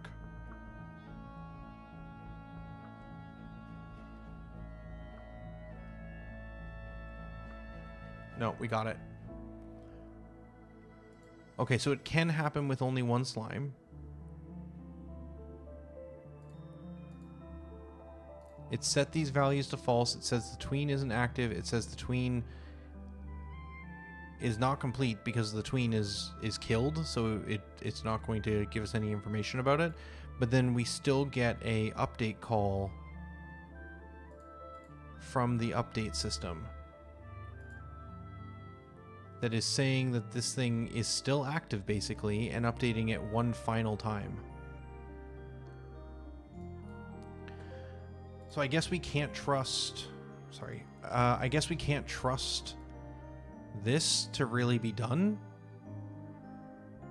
Because even though this information is saying it's dead, it's been killed, it's essentially completed, we're still getting one more update in here. One final update.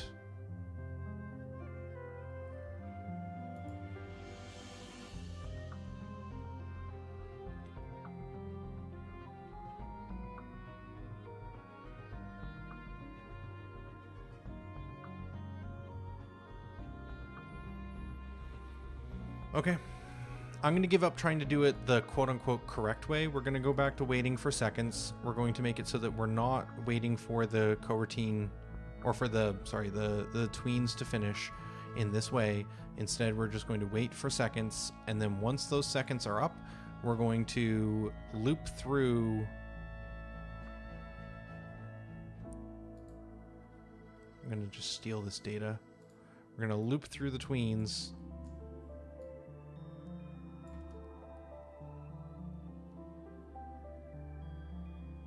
Here,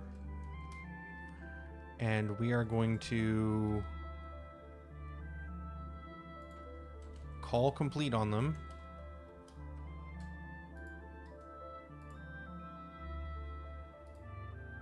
which hopefully stops them from updating any further. This may not even stop it, but we're also going to grab the end value. And we're going to use that to set the material of the object. Can we...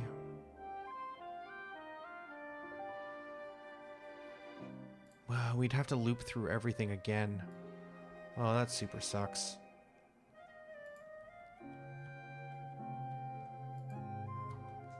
We'd have to loop through everything one more time and do this, basically.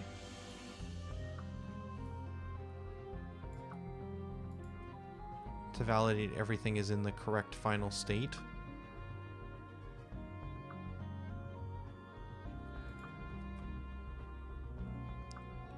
Yeah, I guess that's what I need to do.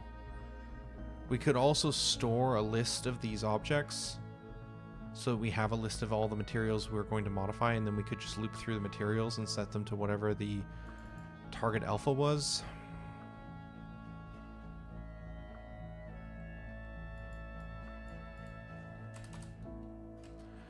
Feels a little bit better, at least, than redoing all the get component calls. Not that it's really going to happen that often, but still.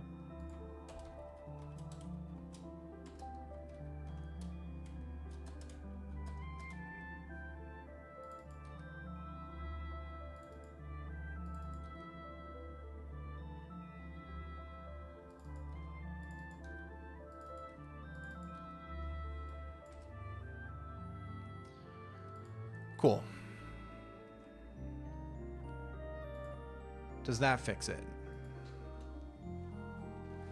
This, like, isn't even the biggest deal. Like, we could also write a custom function for the DoTween to run for the, like, value updating, and we could have something that checks to see whether or not the material has been changed to the alpha clip one, and then just, like, ignore that final update. Like, that is the emergency break glass version of fixing this bug, but I feel like I'm trying to fix it the correct way, and it's just fighting me every step.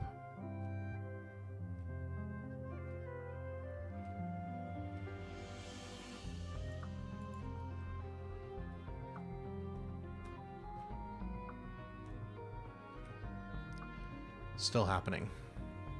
Takes a bit, but still happening.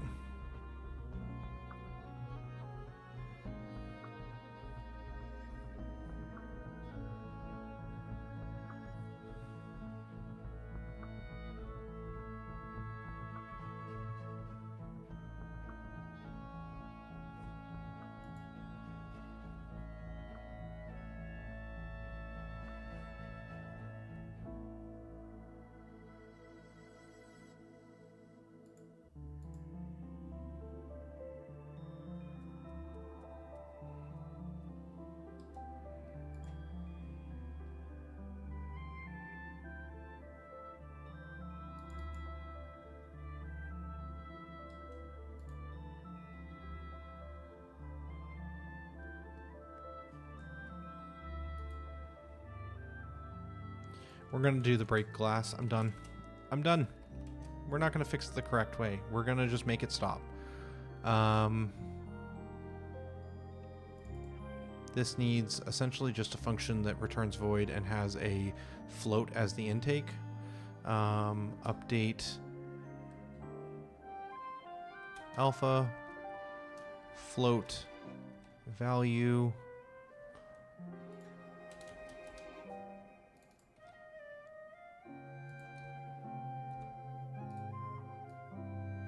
Steal this. Put this in here. Oh, we can't do it because of the lambda.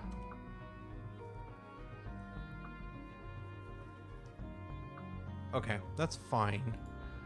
So we could instead do... Whoa. No zoom. We could instead do update alpha as a call here, passing in X and the material. So it's still lambda.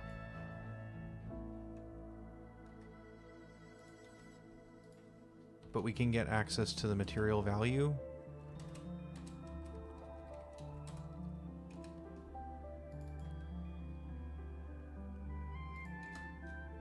Yeah. And then from here,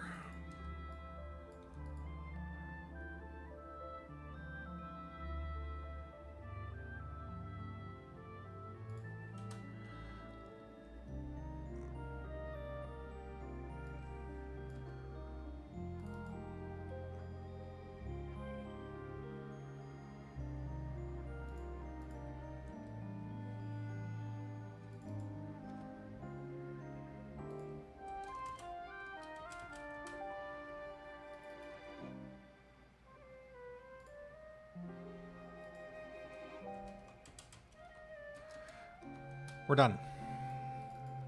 It's over. Tween is complete. If tween is complete. Return. You're done. Don't do this. Please stop. Do not update any further. Do not pass go.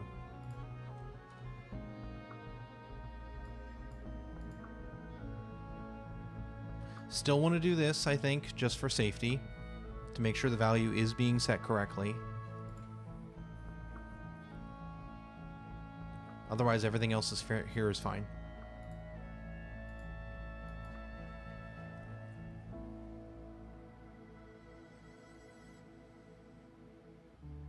Yeah, it's just not reliable, it feels like, to try and like catch the tween system to say, hey, you're actually finished.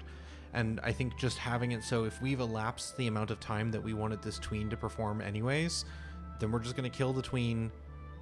We're going to set the value to its final form, and we're going to make sure that the update loop or the update function. Oh my goodness. How? Is it the get call as well? Sure.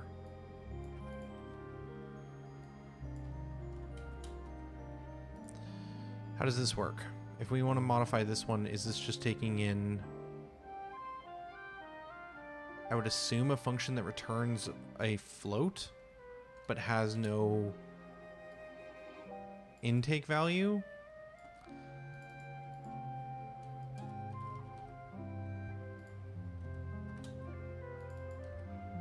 Like, this is the only way it could still be hitting this, right? Is it has to be...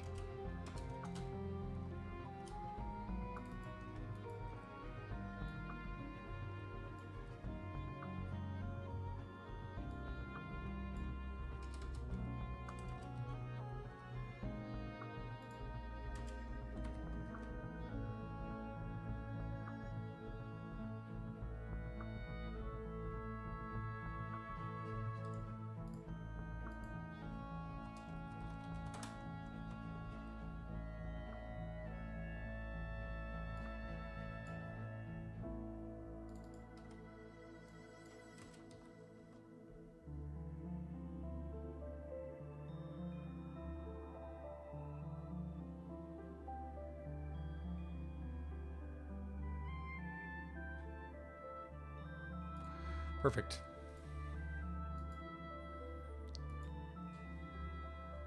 Yeah, it was on the get float call.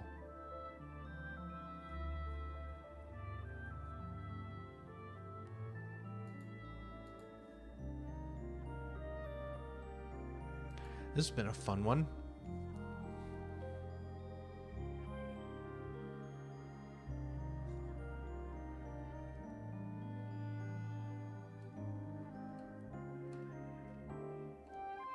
If it finds a way to break still, I'm gonna be very upset with it. Although to be fair,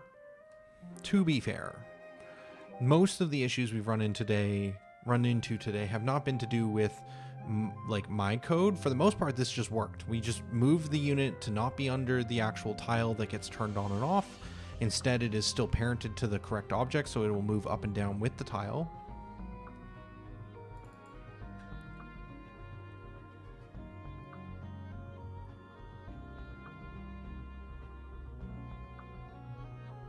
How?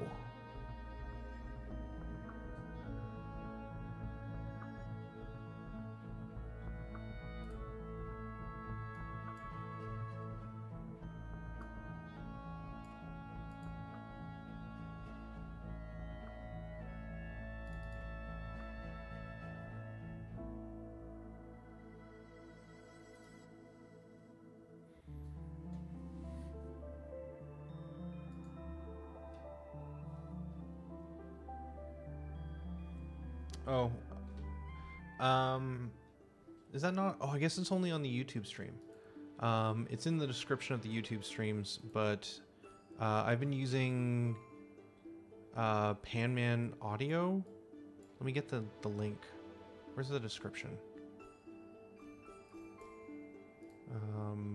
Here.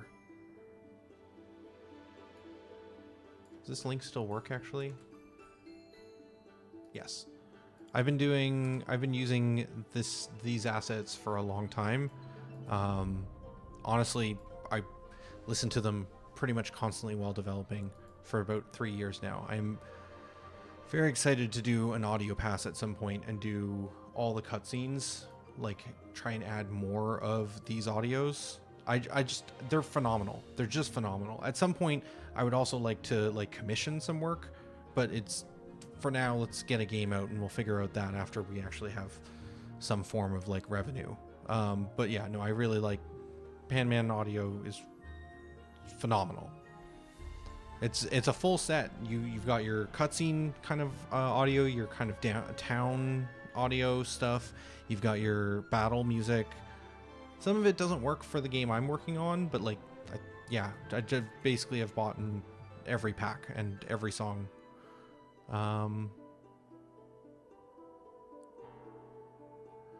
So this tells us a lot.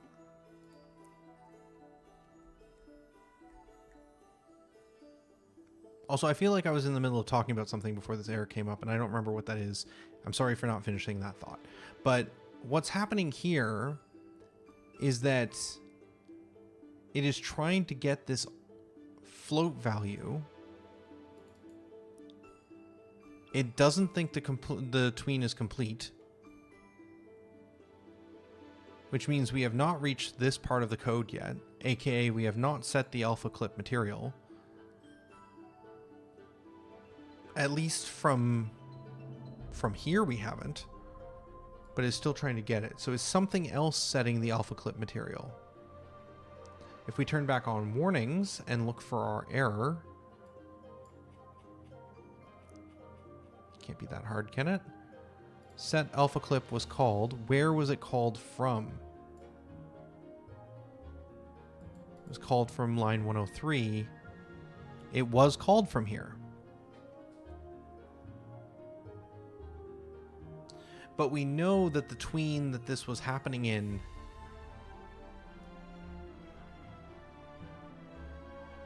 did not call this. And I stopped moving as soon as this happened. So this was on the unit exiting a tile, I would think. Can we get a event from around this moment?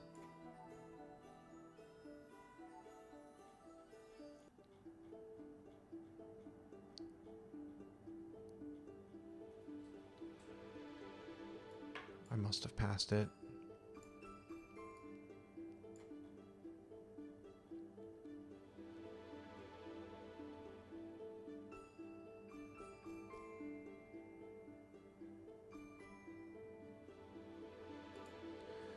Set walk to true.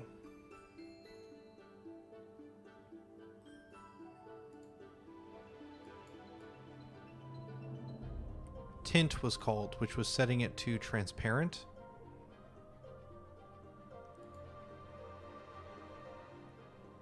And then one of the fade sequence steps was setting it here.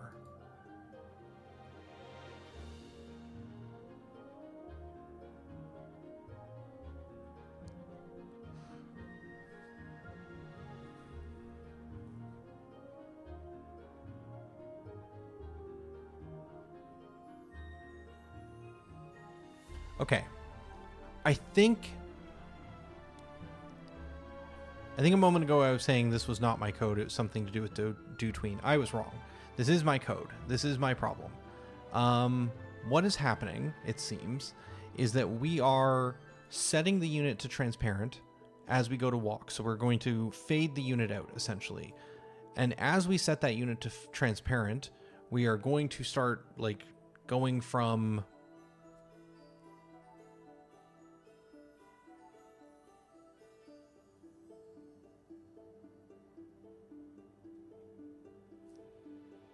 I'm not 100% on this, but I think the unit was trying to fade up. I should really narrow that down and be really 100% confident on it. But it seems like we're in a state where we are trying to do some sort of transparency on the unit. And at the same time that we're setting that transparency, the previous sequence is finishing. It is ending the last sequence.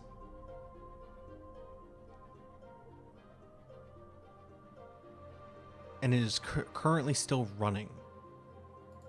So there's some overlap between the fade in and the fade out abilities.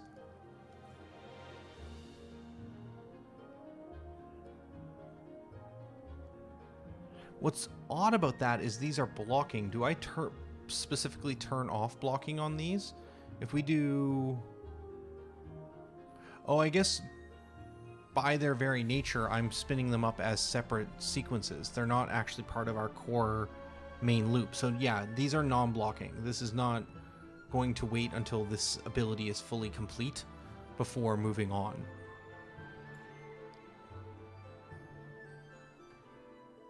So even though I set them to...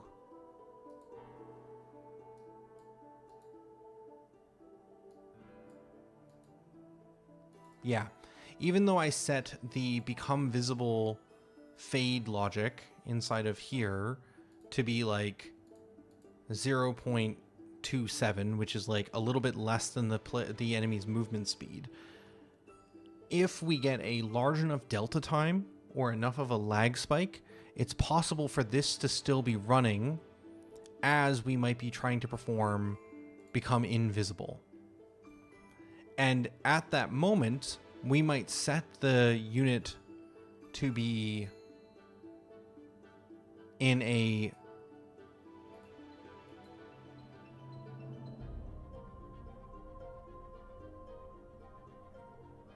alpha clip state, which is saying it's full transparency, but the previous ability is still running. Now, the order of which one's which and which one's overlapping, I'm not sure, but I think because of the fact that this is running on seconds, which means that if there is time delay, these things could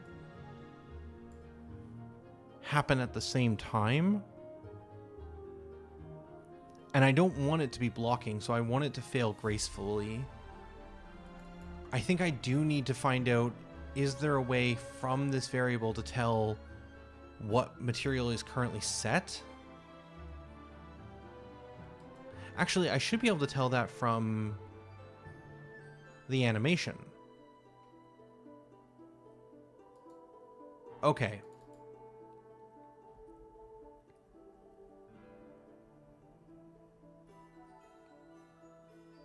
Okay, I'm gonna take a look, but I think we need to not... Trying to get the timing right or trying to fix everything is just going to be a pain, because in some small edge cases, if there's enough of a lag spike, we could have two of these things overlapping. And we also don't want to delay the game and say, hey, this animation needs to be fully 100% complete, otherwise pause or halt the whole gameplay. So I think in this situation, we just need this to be smarter. Does it know at some fundamental level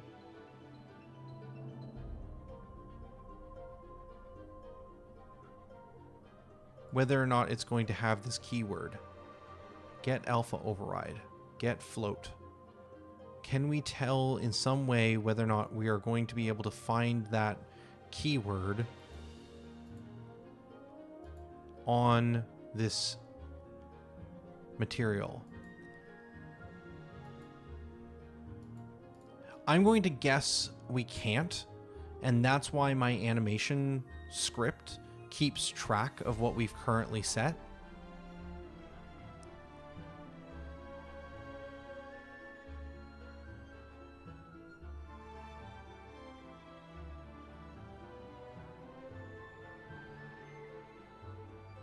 There are some like standard ones, but I am not seeing my custom keywords anywhere inside of this class. Again, it might be here and I just can't find it.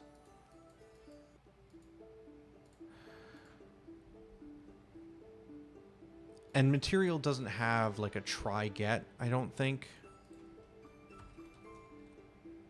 No. Okay.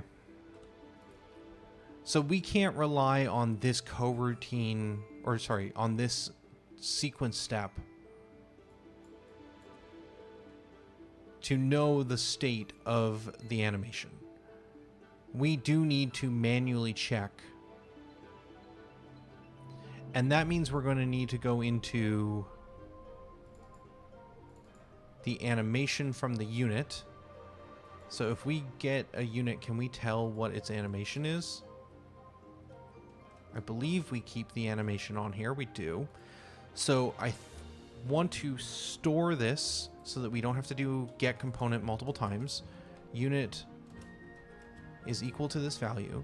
From the unit, get access to the sprite renderer and save the material, and then also get access to the animation.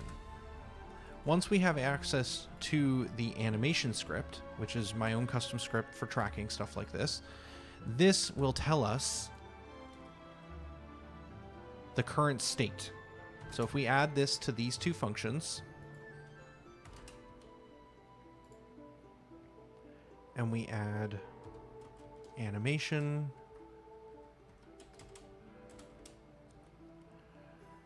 to both of these, I think I'm getting the... Yeah, that's the correct parameter order. We can now check the animation dot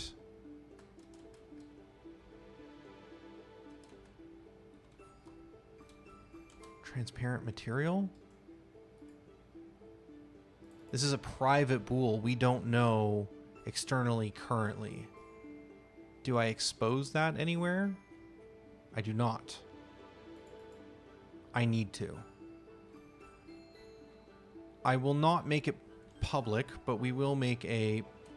I won't make the variable public, but I will make a public transparent set get, which will just return this value. So it's still encapsulated. For whatever reason I decide to do that, we will keep that the same. And if transparent is not set, we should return the alpha value. And if transparent is not set, then we should just return out of this function. And now we are essentially saying this can do whatever it wants. This DoTween can run forever for all I care. But if we have, from potentially a different sequence step or somewhere else in the code, said we want to set this back to alpha because we believe we're done with this, this will get ignored. And if we flip it back to transparent midway through, I believe this will still continue to work. Well, maybe not actually, because once this gets set to returns the target alpha, I don't know what DoTween does with this internally, so I can't be 100% positive that if we flip it midway through, it will work correctly. So there's a chance this will break. This may still break in a way where if there's overlap between the animations, it may just fail to run the DoTween. So we may have to add an extra wait in here to wait for the animation to... cross those roads when we get to it. Let's at least see if we can fix the errors being spammed. I don't think we need to change anything else. This is just giving us more access to things from within script. We didn't modify any required access from the inspector. Does it work? Does it work?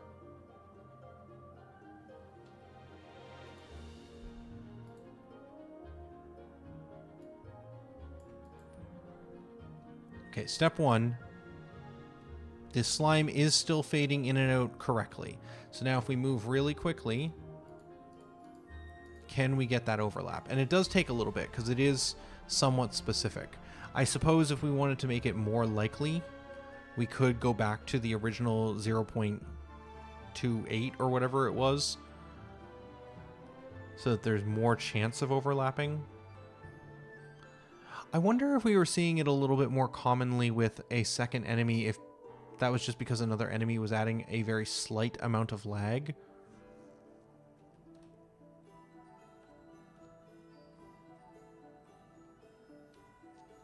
Oh, I wasn't actually looking at the slime. I was only looking at the console. But it looks like the slime has been fading in and out of the fog correctly this whole time. And that's looking good. Okay, so I think that's potentially fixed now, in theory. If we come back into here and change these to be in line with the movement speed.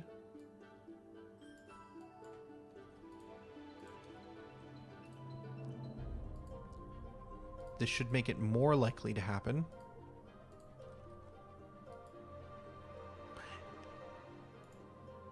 We can also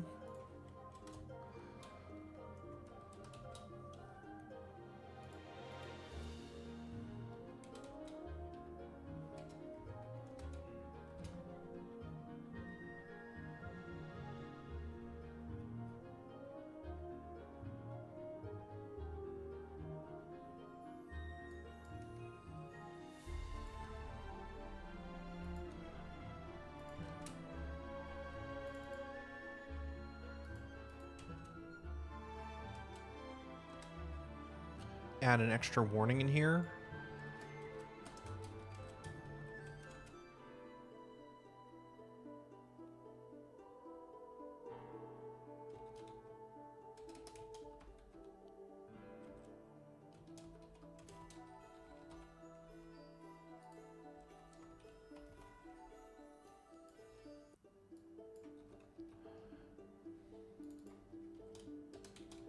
Technically, this is getting alpha.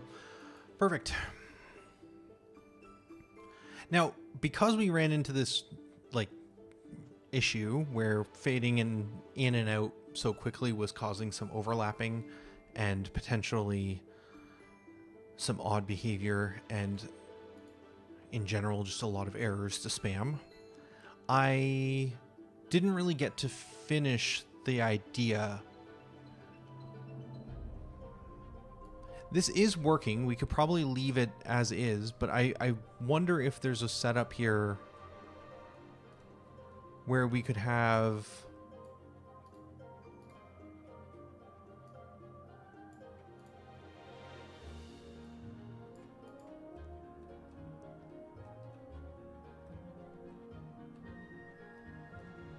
Yeah, okay. So we're seeing this a bunch. But it looks... Oh, it doesn't look fine, actually. It does break.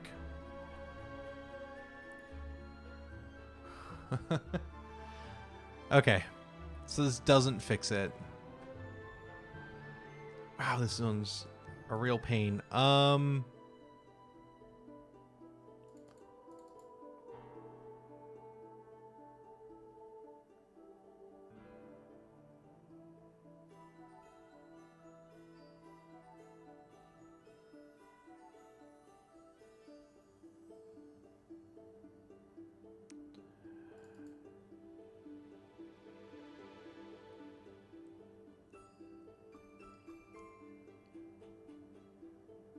The alpha should always be between 1 and 0.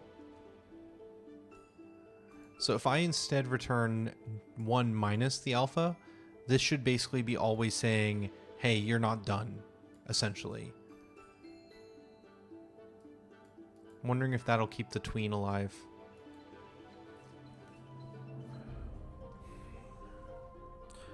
Okay, to finish my other thought though, I think I might want to leave it this way, or we might want to embed the fading in and out into the actual move rather than it being hard-coded into the movement script. Because if it was in the move ability instead of hard-coded into the movement script, that means that we could enable it or disable it as we see fit.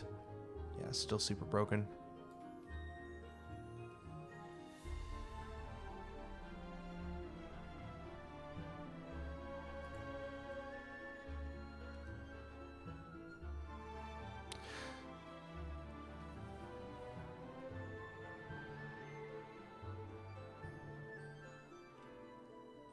But I'd just be happy if we could get it fully functional. without any kind of like, because we could tune down the timing so it fades twice as fast. But again, any kind of lag spike could have this become an issue again. And I'd like to like permanently 100% fix this. Okay. We are out of time today. I am sorry to not get a satisfying conclusion to this. I think we have narrowed in to what the issue is. It's that essentially the fade in and fade out are overlapping. Whether that's because of delta time or something, it's causing the two different abilities to overlap. And once they start to overlap, we're actually getting the fade happening at the same time that we've set the alpha clip.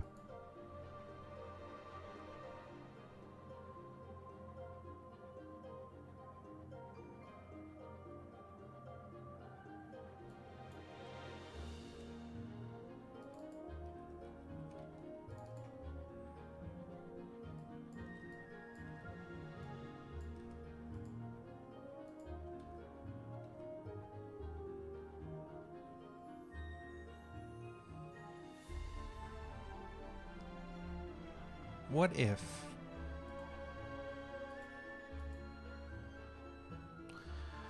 if when we went to try and modify and we are in a non-transparent setup, we just set the transparent material so that we can modify it? Sorry, I was doing an outro. I know I was doing an outro, but then it occurred to me, this is probably not going to work. I'm not getting my hopes up. No, it still doesn't work. We get errors though. That's fun.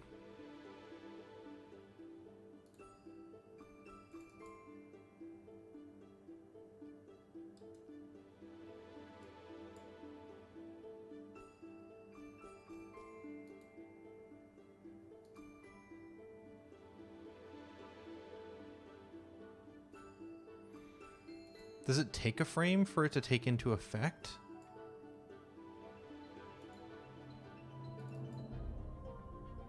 We definitely got in here. We got past this return call. We hit this thing and we set the material to the transparent material. But then when we tried to get the override alpha, it wasn't up to date yet.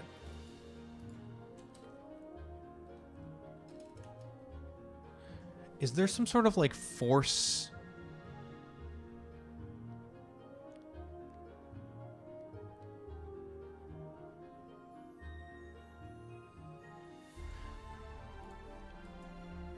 So the issue is that if we have set the sprite material renderers material to transparent, which is, we can see from the call stack, was literally the last thing we did. The frame before we set it to alpha, and then here we're setting it back to transparent. Because we see that we're in a situation where we've set it to alpha, but then the following, like as soon as we're done setting it to the transparent material, we are unable to get the value.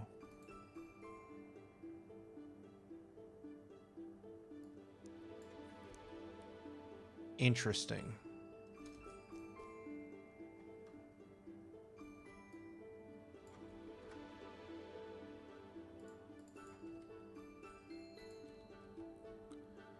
What if we don't try and get it immediately? Oh, we're gonna run into the same... No, we won't run into the same problem here. Maybe we can't just access it right away.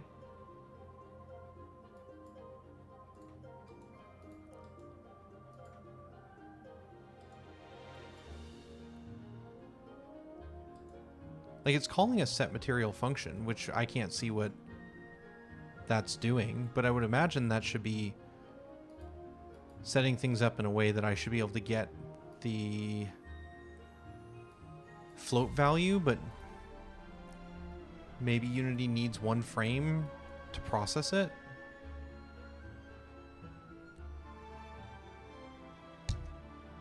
That's my thought, Keith, is I believe that there might be a single frame, which honestly could explain a lot of the edge case errors. Because if we're setting it to alpha clip or setting it to transparent and there's like a delay before the render system is actually ready for us to be able to access it. No, still broken.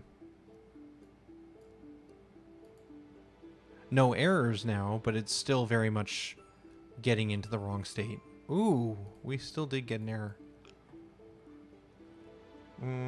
Okay.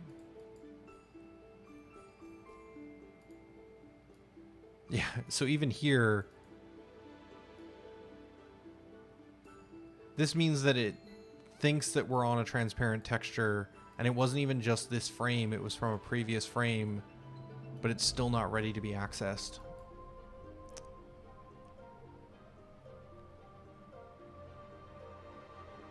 Okay.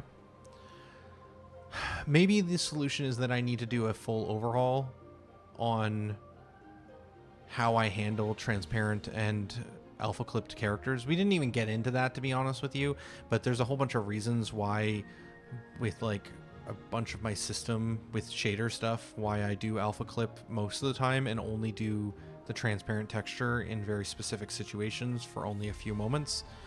Mostly to do with some weird edge cases with exposure and attack animations. But I'm going to leave it here. We're going to call it for today. I'm probably going to keep working at this. I think it's going to be a fair amount of work to try and figure out why these are not working. A lot of timing and debugging, but hopefully I can get this solved. In terms of like what we wanted to get functional, I wanted to see if I could have the enemy moving around in the fog while disappearing and reappearing. And although there's some timing issues here that we need to fix, this is more of a bug. The actual functionality is doing what I wanted. And this is going to allow us to eventually have enemies come out of the fog when you're fighting, or when you're fighting an enemy, have them run away into the fog to try and find friends, which I think is going to be potentially an interesting gameplay experience. It'll only happen when you first start exploring. Every time you come into a room after that, all the tiles will be pre-revealed for all the tiles that were already seen. So this type of fog behavior will only happen on initial runs, but I think it's going to be interesting, and honestly I just wanted to play around and try it today. But that's going to be it for today. We will be back tomorrow from 2 to 4, and we will be doing 2 to 4 for the rest of the week. That's it. That's all I got for now. This is going to be Tolhi signing.